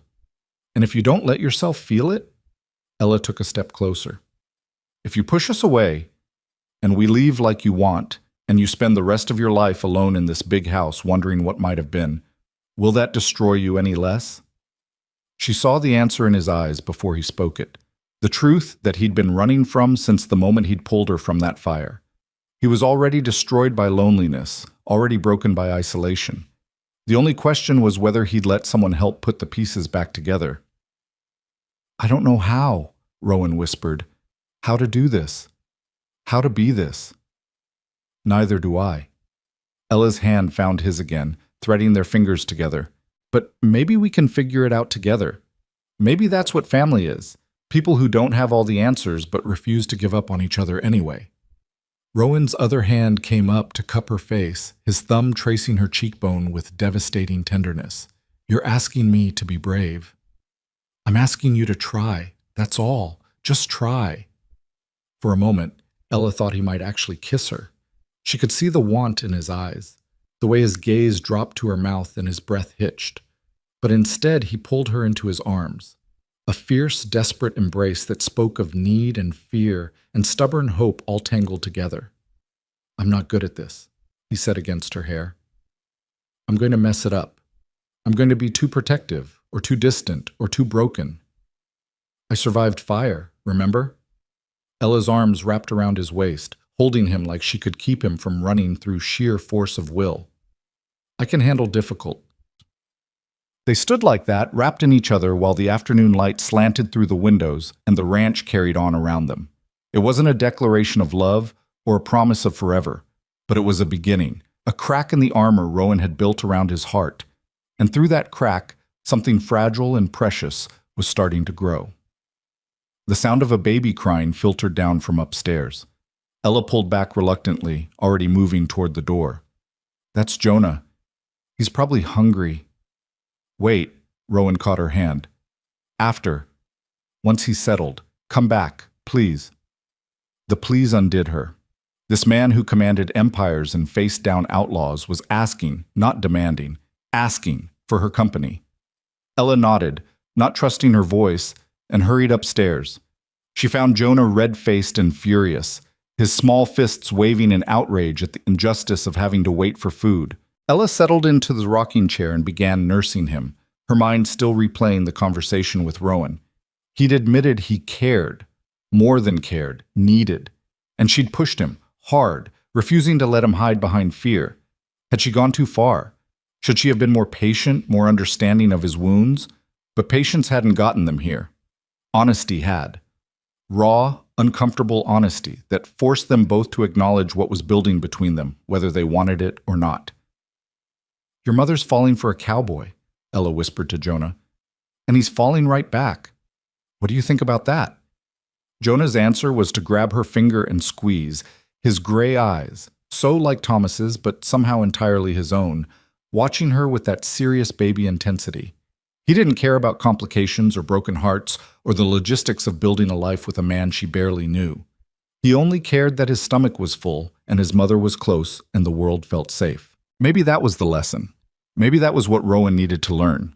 That sometimes you had to trust in the present moment without worrying about every possible future disaster. That love wasn't about guarantees, it was about choosing someone despite the lack of them. By the time Jonah finished nursing and drifted into milk-drunk sleep, darkness had fallen outside. Ella changed him, tucked him into his cradle with the carved horse within reach, and made her way back downstairs. She found Rowan exactly where she'd left him, standing at the window like he'd been frozen there. But he turned when she entered, and the expression on his face made her heart stutter. "I've been thinking," he said without preamble, "about what you said. About cowardice." Ella winced. "I shouldn't have. You were right." He crossed to his desk, pulled out a drawer, and removed a small wooden box. "After Emily died, I put everything that reminded me of her in here. Letters, her wedding ring, a lock of hair. I told myself I was preserving memories, but really, I was just hiding, keeping the past locked away so I wouldn't have to feel it. He opened the box and Ella saw papers, a delicate gold band, a faded ribbon, the detritus of a life that had ended too soon. I loved her, Rowan continued, his voice steady but strained. She was good and kind and completely unsuited for this harsh life, and I loved her anyway. And when she died, I blamed myself. For bringing her here, for getting her pregnant, for not having a better doctor, for not— He stopped, swallowed hard. For not being enough to keep her alive. Rowan, let me finish, please. He set the box down. I've carried that guilt for 6 years. Used it as armor, as an excuse to never risk feeling that kind of pain again. And you're right, it was cowardice. Not protecting myself, just refusing to live. Ella moved closer, drawn by the rawness in his voice. But then you fell into my life, Rowan said, meeting her eyes. You and that baby, trapped in fire, needing someone to pull you out. And for the first time in 6 years, I felt something other than guilt and anger. I felt necessary. Like maybe all the darkness had a purpose if it made me strong enough to save you. You did save us. And you're saving me right back. His hand reached for hers, tentative as a first touch. By refusing to let me hide. By pushing me to feel things I thought were dead. By looking at me and seeing someone worth believing in despite all evidence to the contrary. Ella's throat was tight. I see who you are, not who you think you are. Then see this. Rowan took a breath, and Ella knew whatever came next would change everything. I want you to stay. Not as a guest, not as someone I'm protecting. I want you here permanently. You and Jonah. I want— He faltered, searching for words. I want to try to be what you need. What he needs. A family. A home. Something real that isn't built on guilt or obligation. What is it built on? Ella whispered. Hope, maybe. Choice. Definitely. And whatever this thing is between us that terrifies me and makes me feel alive at the same time. His thumb traced circles on her palm. I'm not asking you to love me. I'm not even sure I know what that means anymore. But I'm asking you to stay. To give me time to remember how to be human instead of just hard. Ella studied his face, all sharp angles and old scars, eyes that had seen too much violence and not enough tenderness. This man who'd ridden through fire for her, who carved toys in the dark, who was offering her everything he had left to give. I'll stay, she said simply, on one condition. Wariness flickered across Rowan's expression. What condition? You stop trying to earn me. Stop thinking you have to prove you deserve us being here. She stepped closer, close enough to feel his warmth. We're not a debt to be repaid or a responsibility to shoulder. We're people who care about you. And you're allowed to care back without thinking it makes you weak. Something in Rowan's face cracked, the last of his defenses finally crumbling. He pulled her against him with sudden desperation, his arms wrapping around her like she might disappear if he didn't hold tight enough. I do care, he said against her hair. God help me. I care so much it scares me senseless. Good. Ella's arm circled his waist. Being scared means it matters. Means you're alive enough to lose something. They held each other while the house settled around them, and the ranch carried on its eternal rhythms. Somewhere upstairs, Jonah slept peacefully, secure in the knowledge that his mother was near. And in the study, two broken people began the slow, careful work of building something whole from their shattered pieces. It wasn't a fairy tale ending. There was no kiss, no dramatic declaration of eternal love. Just two people choosing each other despite fear, despite loss, despite every reason the world had given them to stay isolated and safe. But sometimes the best love stories aren't about perfection. They're about people who are brave enough to try anyway. The weeks that followed their conversation in the study transformed the ranch in ways both subtle and profound. Rowan didn't suddenly become soft or openly affectionate. That would have been contrary to his nature. But the walls he'd built around himself began developing doors, small openings that let Ella and Jonah slip through into spaces that had been locked for years. He started taking breakfast with them in the kitchen instead of eating alone in his study. Began carrying Jonah around the property in a sling Martha fashioned, pointing out horses and explaining ranch operations to a baby who gurgled and grabbed at his shirt buttons. Once, Ella found him sitting on the porch with Jonah asleep against his chest.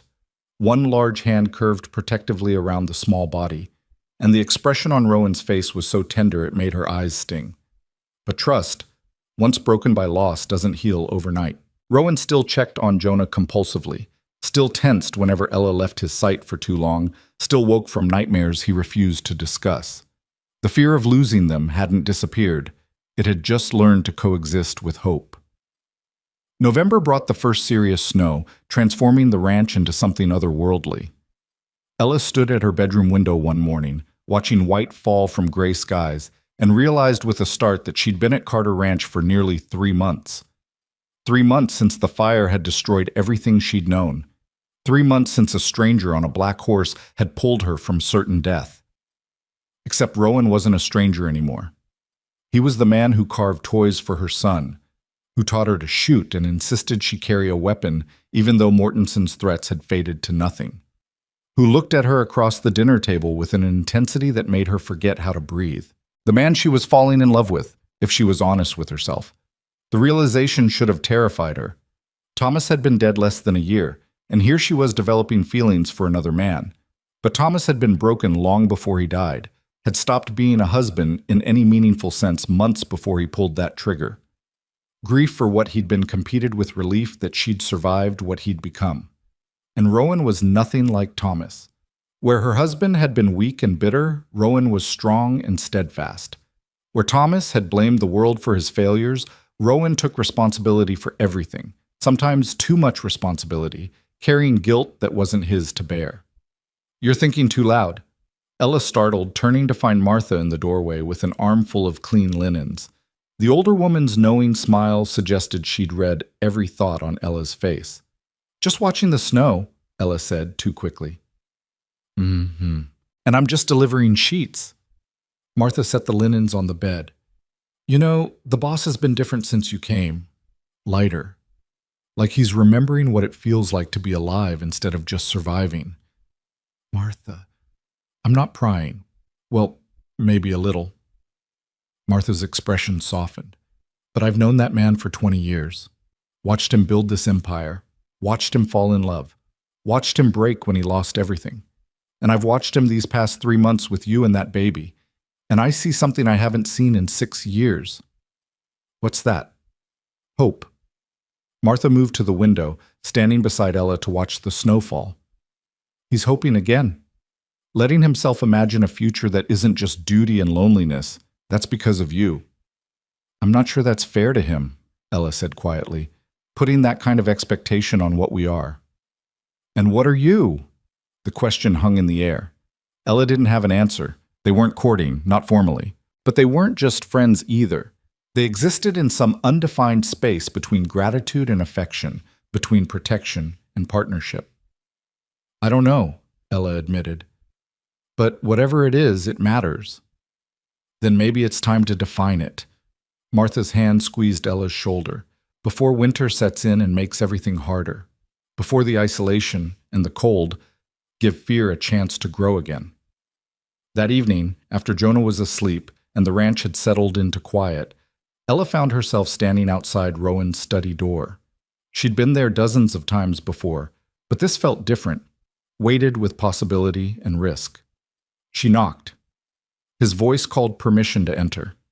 And when she stepped inside, she found him exactly where she'd expected, at his desk, surrounded by ledgers and papers, the lamp casting harsh shadows across his severe features. "Ella." He set down his pen immediately, giving her his full attention. "Everything all right?" "I need to talk to you about something." She closed the door behind her, suddenly nervous. "About us." Rowan's expression became carefully neutral. "All right. We never discussed what happens next, after winter, after—" She gestured helplessly. "After we figure out what this is. What do you want to happen?" His voice was steady, but she could see tension in his shoulders.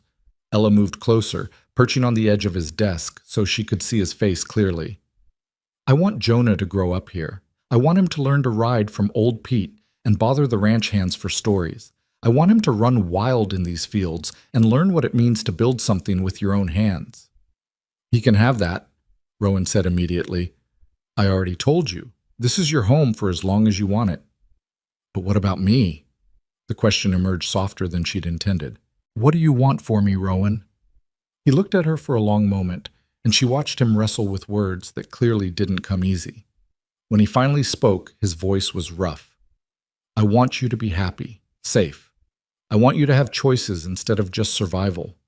I want—" He stopped, swallowed hard. "I want you to stay, not because you need to, but because you want to. Because being here with me is better than being anywhere else." "It is better," Ella said simply. "That's what I'm trying to tell you." Something flickered in Rowan's eyes, surprise maybe, or cautious hope. "Even though I'm difficult? Even though I'm still learning how to be around people without pushing them away?" "Even though." She reached out, her hand covering his on the desk. "But I need to know what we're building toward. Are we just coexisting? Or is this something more?" Rowan turned his hand over, threading their fingers together. "I'm not good with words, not the pretty ones anyway, but I can show you." He stood, pulling her gently to her feet, and walked to a cabinet in the corner of his study. From inside, he retrieved a wooden box, different from the one that held Emily's things, newer and less worn. "I've been working on this," he said, setting the box on the desk and opening it carefully, "since about 2 weeks after you arrived. Wasn't sure I'd ever show you, but—" He trailed off, gesturing for her to look. Inside the box were documents, legal papers, meticulously organized and annotated in Rowan's precise handwriting. Ella picked up the first one, her hands trembling slightly as she recognized what she was seeing: a deed. To her property, the burned cabin, the 40 acres, the water rights. But this deed listed her as sole owner, with all the legal language necessary to ensure no one could contest it. Beneath that was another document, a trust fund established in Jonah's name, funded with enough money to ensure his education and future regardless of what happened.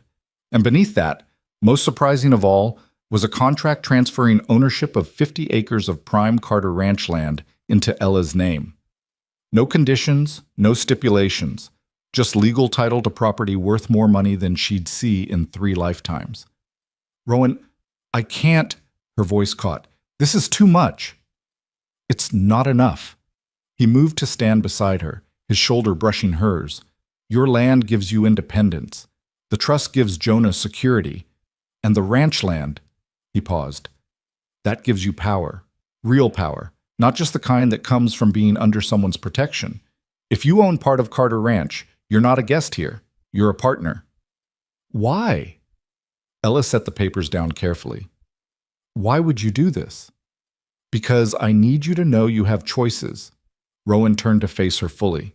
"If you stay here, if we try to build something together, I need you to do it freely.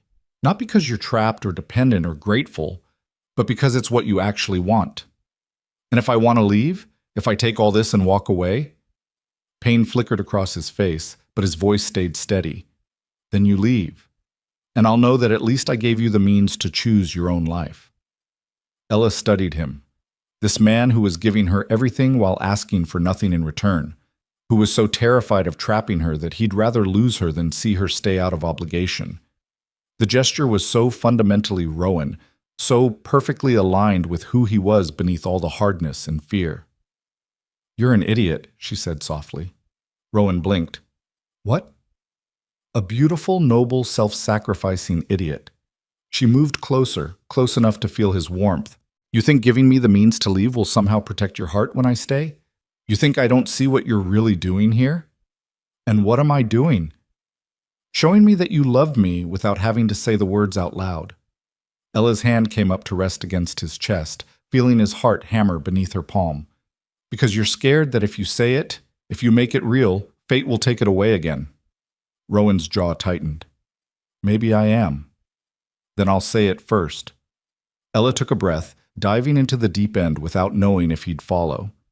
"I love you, Rowan Carter. Not because you saved my life or gave me shelter or fought my battles, but because you're good and broken and trying so damn hard to be better. Because you hold my son like he's made of light, Because you carved a horse in the dark and thought I wouldn't understand what that meant. Ella, I love you, she repeated, needing him to hear it, to believe it.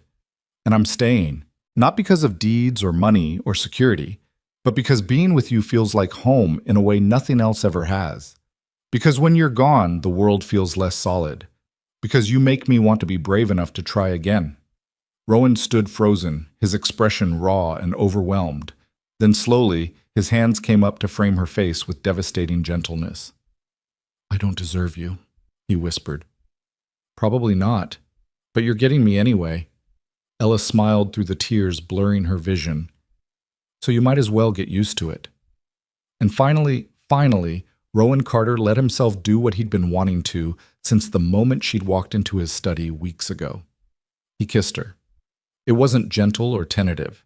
It was the kiss of a man who'd been starving and had just been offered sustenance, desperate and claiming and full of emotions he still couldn't name. Ella responded in kind, her hands fisting in his shirt, pulling him closer while he held her like she might disappear if his grip loosened. When they finally broke apart, both breathing hard, Rowan rested his forehead against hers. I love you too, he said, the words rough and unpracticed but absolutely sincere. I've loved you since I pulled you from that fire, and you looked at me like I was salvation instead of just another hard man. I didn't know how to let myself feel it. And now? Now I'm terrified and hopeful and alive, and it's all your fault. His thumb traced her lower lip. Stay with me. Not as a guest, not as someone I'm protecting. Stay with me as my partner, my wife, if you'll have me. The proposal was characteristically graceless, delivered with all the romance of a business negotiation. But Ella heard what he wasn't saying, the plea beneath the words, the vulnerability of a man who'd sworn never to risk his heart again offering it up anyway. Yes, she said simply. Yes, I'll marry you. Rowan's relief was palpable. He kissed her again, softer this time, almost reverent. And when he pulled back, there was something in his eyes she'd never seen before. Joy, pure and uncomplicated. We should probably tell people, Ella said, suddenly aware they were standing in his study, kissing like teenagers. Probably. Though Martha's probably already planning the wedding. He was right. When they emerged from the study hand in hand, they found Martha sitting at the kitchen table with a knowing smile and a pot of tea. About time, the older woman said simply. I'll start making lists in the morning. The wedding happened 6 weeks later, delayed only by the practical considerations of winter weather and legal paperwork.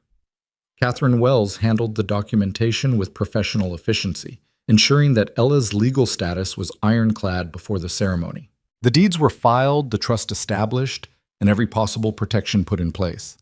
But the wedding itself was nothing like the formal affair Ella had endured with Thomas. This was a ranch wedding, held in the barn because the chapel in Redemption Creek seemed too small, too constraining for what they were celebrating. Old Pete strung lanterns from the rafters while young Tommy and the other hands arranged hay bales for seating. Martha cooked for 3 days straight, producing mountains of food that would feed everyone on the ranch and half the territory besides. The morning of the ceremony, Ella stood in her borrowed bedroom, soon to be their bedroom, wearing a simple dress Martha had altered from her own wedding gown. It was pale blue instead of white, practical but beautiful, with delicate embroidery at the cuffs that must have taken hours. You look beautiful, Martha said, pinning Ella's hair up with gentle efficiency. The boss is going to forget how to breathe when he sees you. I'm nervous, Ella admitted, watching her reflection. What if this doesn't work? What if we're moving too fast? You survived a fire together. You fought off claim jumpers. You've already seen each other at your worst and decided to stay anyway. Martha set down the pins and turned Ella to face her. That's more foundation than most marriages start with. The rest is just choosing each other every day, even when it's hard, especially when it's hard. A knock at the door interrupted them. Sam poked his head in, looking uncomfortable in his formal clothes. Mrs. Hartley, the boss sent me to... Well, he wanted me to ask if you... Sam trailed off, clearly embarrassed. He wants to make sure you're still willing, that you haven't changed your mind. Ella's heart squeezed. Of course Rowan would send someone to check. Of course his fear would manifest as giving her one last exit, one final chance to run. Tell him, she said clearly, that if he's not at that altar in 10 minutes, I'm coming to drag him there myself. Sam grinned and disappeared.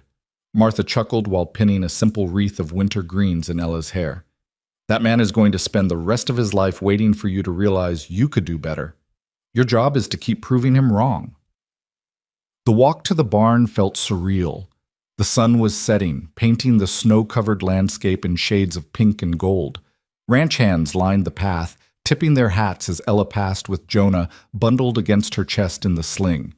Martha had argued that babies didn't belong at ceremonies, but Ella had refused to be separated from her son. He was part of this, part of the family they were building. The barn doors opened to reveal a space transformed. Lantern light glowed golden, warming the cold air. Hay bales were arranged in rows filled with ranch hands and their families, plus the scattered neighbors who'd made the journey despite the snow. And at the front, standing with the circuit preacher who visited quarterly, was Rowan. He wore dark clothes, formal by ranch standards, and his hair was slicked back in a way that suggested Martha had terrorized him into submission. But his eyes, God, his eyes when they found her, held everything he still struggled to say out loud. Love and fear and fierce determination all tangled together.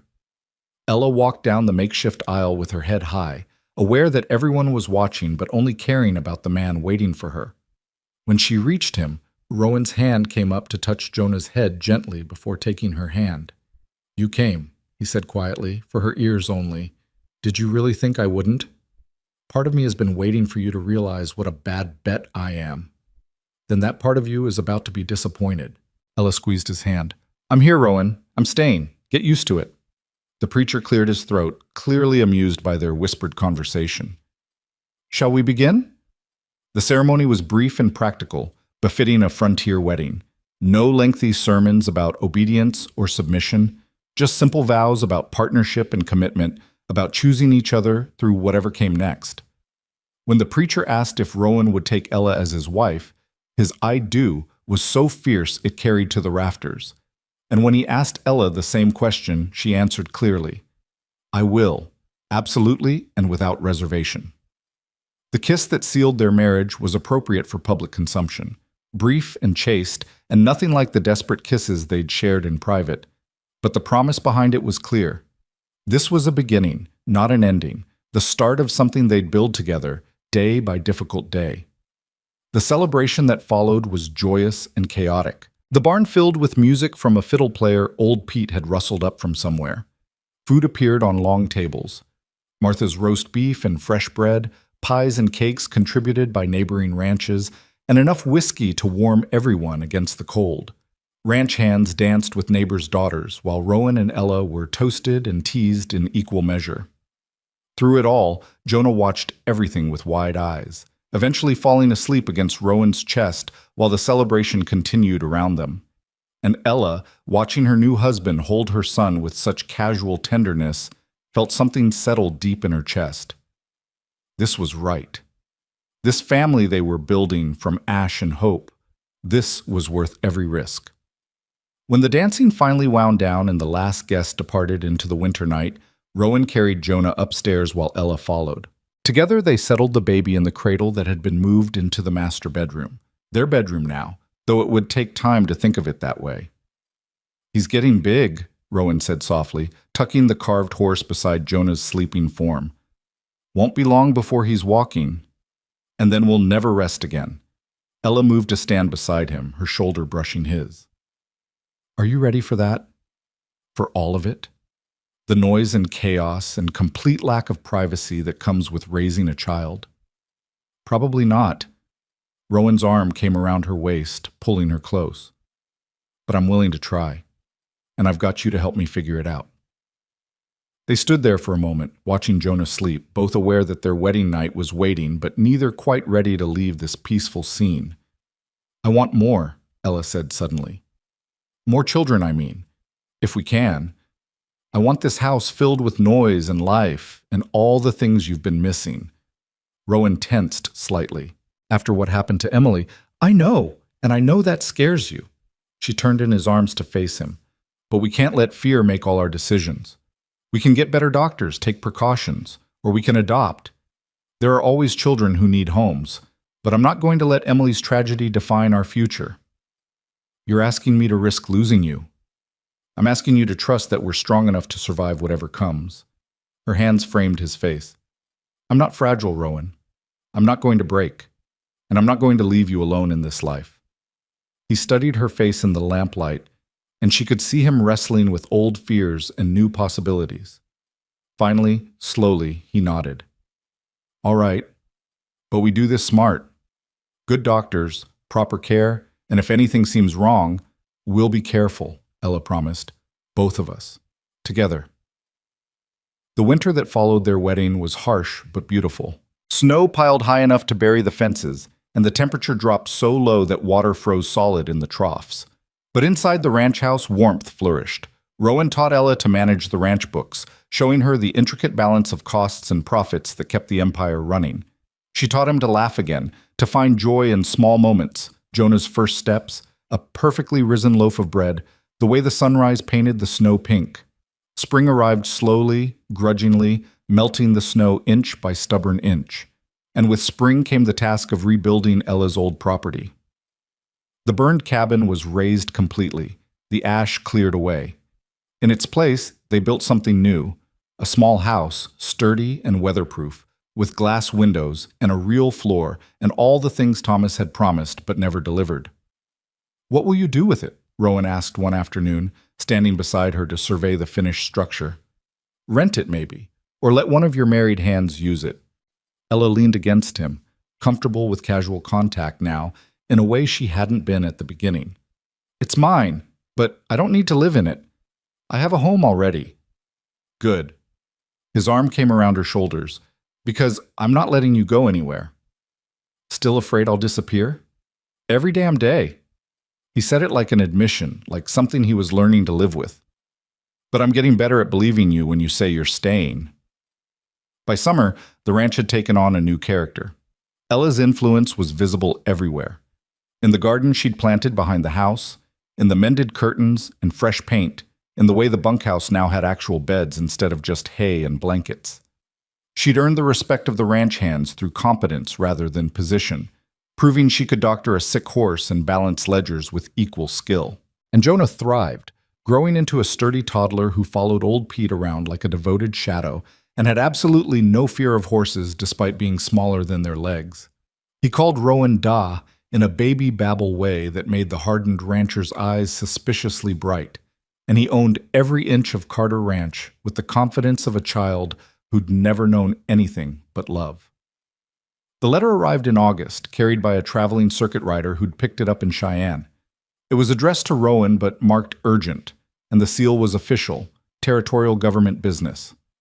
Ella found him in the study, the letter open on his desk, his expression unreadable. What is it? She moved closer, concerned by his stillness. Clay Mortensen is dead. The words hit like a physical blow. What? How? Kicked by his own horse, apparently. Died 3 days ago. Rowan set the letter down carefully.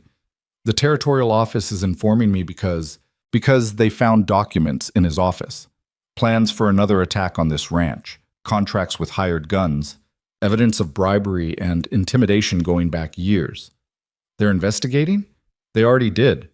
Mortensen had made enough enemies that when evidence of his crimes surfaced, people lined up to testify against his estate. Rowan's smile was grim.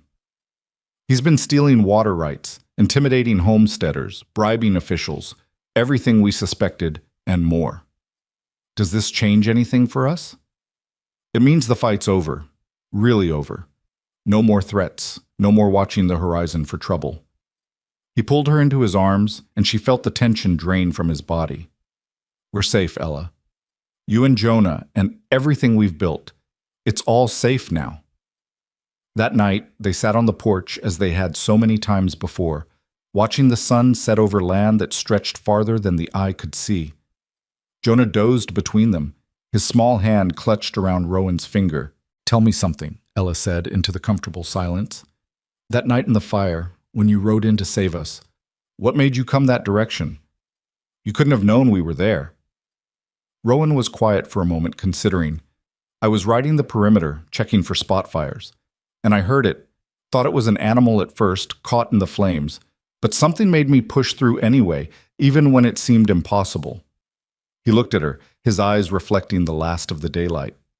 Maybe it was fate, maybe just luck, but I'm glad I listened to whatever voice told me to keep going.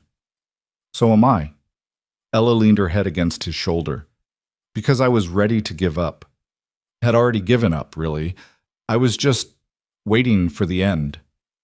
What changed? You. The sound of your horse, the realization that maybe I hadn't been forgotten, after all. She smiled against his shirt. Turns out Salvation looks like a grumpy cowboy with terrible communication skills and a hero complex. I'm not a hero. You are to me, to us. She gestured to Jonah. You gave us a future when we had nothing. That's what heroes do. Rowan shifted uncomfortably with the praise, as he always did, but didn't argue. They sat in silence as the stars began to appear, one by one, in the darkening sky. I'm building something new, Rowan said suddenly. Been working on the plans for weeks. Want to show you. He retrieved a roll of paper from inside and spreading it on the porch floor where the lamplight could reach. Ella leaned forward, studying the carefully drawn blueprints. It's a sanctuary, Rowan explained, his finger tracing the various structures. For horses that have been abused or abandoned. And for people too, women mostly, who need a place to heal and learn skills. Blacksmithing, leatherwork, ranch management, things that can help them support themselves. Ella stared at the plans, understanding dawning. You want to help people like me, people who've lost everything. I want to make sure no one has to face what you faced alone. His voice was rough. We've got the land, the resources. Martha's already said she'd help run it, and I thought maybe you'd want to be involved too. You know what it's like coming back from nothing. Rowan, Ella's throat was tight. This is beautiful. Of course I want to help. We'd call it Ember Creek because sometimes fire destroys, but sometimes it clears the way for new growth. He looked almost shy, which was absurd on a man who commanded a ranch empire. Unless you think it's a terrible name. I think it's perfect. Ella took his hand, threading their fingers together. I think you're perfect. Difficult and closed off and absolutely perfect. I'm not. You are. To me and Jonah, you're everything. She kissed him softly, a promise and a benediction. And I can't wait to build this with you. All of it. The sanctuary, the family, the life we're making. Over the following months, they threw themselves into the project. A new barn went up on the eastern section of Carter Ranch, built specifically to house rescue horses. Corrals were constructed, a bunkhouse for the women who'd need temporary shelter, a workshop for learning trades. The territorial government, eager to atone for years of ignoring Mortenson's crimes, provided funding and official sanction. By Christmas, Ember Creek was operational. The first residents arrived in early January. A widow named Sarah with 3 children, fleeing an abusive son-in-law who'd tried to claim her property. Then a young girl, barely 17, pregnant and alone after her family had cast her out. Then more. A steady trickle of wounded people and wounded horses, all finding sanctuary on land that had once been defined by loneliness. Ella worked alongside them, teaching what she'd learned about survival and resilience. She showed Sarah how to manage accounts, helped the young mother, Caroline, prepare for childbirth with far better medical care than Ella had received. She gentled traumatized horses and traumatized women with equal patience, understanding that healing took time and trust in equal measure. And Rowan, to everyone's surprise, became the heart of the operation. He taught carpentry and metalwork, his patience with the broken matching, his patience with Ella. He carved toys for the children who arrived scared and silent, giving them something beautiful to hold on to. And when one of the horses, a mare who'd been beaten nearly to death by her previous owner, finally allowed him to touch her after weeks of careful approach, Ella saw him wipe his eyes and pretend it was dust. You're good at this, she told him that night, after the house had settled and they were alone in their bedroom. At what? At caring. At showing people they matter. She moved into his arms, fitting against him with the ease of long practice. You were always good at it. You just convinced yourself you weren't. I had good teachers. His hand came up to rest on her stomach, still flat, but not for much longer. Speaking of which, we should probably tell people soon. Ella smiled against his chest. They'd confirmed the pregnancy 2 weeks ago, and she'd been waiting for the right moment to share the news. Are you ready for them to know? Ready for all the fussing and worry? No, but I'm ready for this. For expanding our family, for... He paused, searching for words. For believing that good things can happen without disaster following them. Good things do happen. We're proof of that. She pulled back to look at him. We came from fire and loss and ended up here, building something beautiful, creating a place where people who've been broken can learn to be whole again. Like we did. Like we did, she agreed. They announced the pregnancy at dinner the next night, gathered around the long table with Martha, Sam, Old Pete, and several of the Ember Creek residents who'd become family. The room erupted in celebration, Martha immediately beginning to plan for the baby's arrival, the women offering advice and congratulations, the men looking pleased and slightly terrified in the way men do when confronted with the mysteries of childbirth. Jonah, now old enough to grasp that something important was happening even if he didn't understand what, banged his spoon against his plate and shouted, "Baby!" with such enthusiasm that everyone laughed. "That's right, little man," Rowan said, lifting Jonah onto his lap. "You're going to be a big brother. Think you can handle it?" Jonah considered this seriously, then nodded. "Baby," he repeated, satisfied with this arrangement. The pregnancy was easier than Ella's first, possibly because she wasn't alone this time. Rowan fretted constantly, bringing Dr. Morrison out from Cheyenne twice a month to check on her despite the expense. Martha fed her enough for 3 people, and the women of Ember Creek adopted her pregnancy as a communal project, knitting clothes and offering remedies and swapping birth stories that were by turns reassuring and terrifying. But through it all, Rowan was there, holding her when the morning sickness was bad, rubbing her aching back as her belly swelled, talking to the baby through her skin in a low voice that made her heart break with tenderness. The fear was still present. She could see it in his eyes whenever Dr. Morrison examined her, in the way he tensed at every wince or complaint. But he was learning to live with the fear instead of being controlled by it. The baby came in early May, during a thunderstorm that rattled the windows and made Jonah hide under the kitchen table. Labor was hard and frightening, and nothing like the stories made it sound. But Ella had Dr. Morrison and Martha and Caroline, who'd stayed on at Ember Creek after her own baby's birth and become Ella's closest friend. And she had Rowan, holding her hand through every contraction, whispering encouragement when she was sure she couldn't continue. "You can do this," he said, his voice steady even though his hand trembled in hers. "You're the strongest person I know. Just a little more." And then, with a final push that felt like it might split her in two, their daughter was born. She came into the world wailing, red-faced and furious, absolutely perfect in every way. "A girl," Dr. Morrison announced, wrapping the baby in a clean blanket. "Healthy lungs, that's for certain."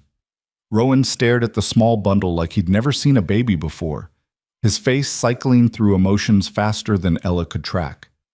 Joy and terror and wonder and love all fighting for dominance. "Would you like to hold her?" Martha asked gently. He nodded mutely, taking the baby with shaking hands. And Ella, exhausted and overwhelmed, watched her husband meet his daughter for the first time, watched him touch her tiny fingers, count her toes, examine every inch of her like he was memorizing her for future reference. "She's real," he whispered, awe in his voice. "She's really here." "What should we name her?" Ella asked, knowing they'd discussed options but never settled on one. Rowan looked at her, then back at the baby, then at the window where lightning flashed across the darkened sky. "Grace," he said finally. "Because that's what this is. Grace we don't deserve but received anyway."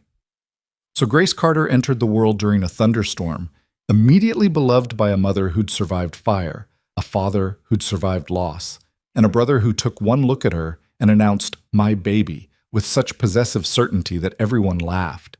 The months that followed were chaotic and exhausting and absolutely perfect. Grace proved to be a demanding infant, nursing constantly and sleeping in short bursts that left both parents bleary-eyed. Jonah oscillated between being a devoted big brother and being deeply offended that Grace couldn't immediately play with him. And Rowan discovered that having a daughter turned him into an even more impossible combination of protective and soft. "She smiled at me," he announced one evening, holding Grace like she was made of spun glass. "A real smile, not gas." "She's 3 weeks old," Ella said, amused. That was definitely gas. It was a smile. Rowan was adamant. She knows her father. Ella let him have the delusion. She was too busy fighting her own overwhelming love for this man who'd transformed from isolated rancher to devoted father, who wore spit up on his shoulder without complaint and could soothe a crying baby while simultaneously teaching Jonah his letters. By Grace's first birthday, Ember Creek had become a true community. 12 women and their children lived in the bunkhouse, learning trades and building futures. The horse sanctuary housed over 20 rescued animals, including the black stallion Rowan had ridden through fire, retired now to live out his days in peace. And the Carter family had become something more than just Rowan, Ella, and their children. It had expanded to include Martha and Sam, old Pete and young Tommy, Caroline and her son, and every person who'd found refuge on their land. They celebrated Grace's birthday with a party that filled the barn with laughter and music. Jonah, now a confident 4-year-old, ran wild with the other children. Grace tottered on unsteady legs, determined to walk even though she'd only mastered the skill a week ago. And Rowan and Ella stood together, watching their extended families celebrate, amazed at how far they'd come. "Do you ever think about that night?" Ella asked quietly. "The fire?" "Every day." Rowan's arm came around her waist. "But not with fear anymore, just gratitude, I guess. That I heard you, that I rode in, that you survived. We both survived." She leaned into him and built something beautiful from the ashes. "We're not done building yet." He smiled down at her. "Martha told me this morning that 3 more women are coming next week, and old Pete wants to expand the horse operation, maybe start breeding Mustangs for sale. So we'll build more." Ella turned in his arms to face him properly. "We'll keep building until we run out of land or energy or both. Because this," she gestured at the celebration around them, "this matters. Showing people that endings can become beginnings, that fire doesn't always mean destruction." "Sometimes fire leads you home," Rowan said softly, echoing words she'd spoken to him years ago. "Sometimes it does." Ella rose on her toes to kiss him, not caring who saw. "And sometimes home leads you to exactly who you were meant to be." The years continued to roll forward, bringing changes and challenges in equal measure. Jonah grew into a serious boy who loved horses and reading in equal measure.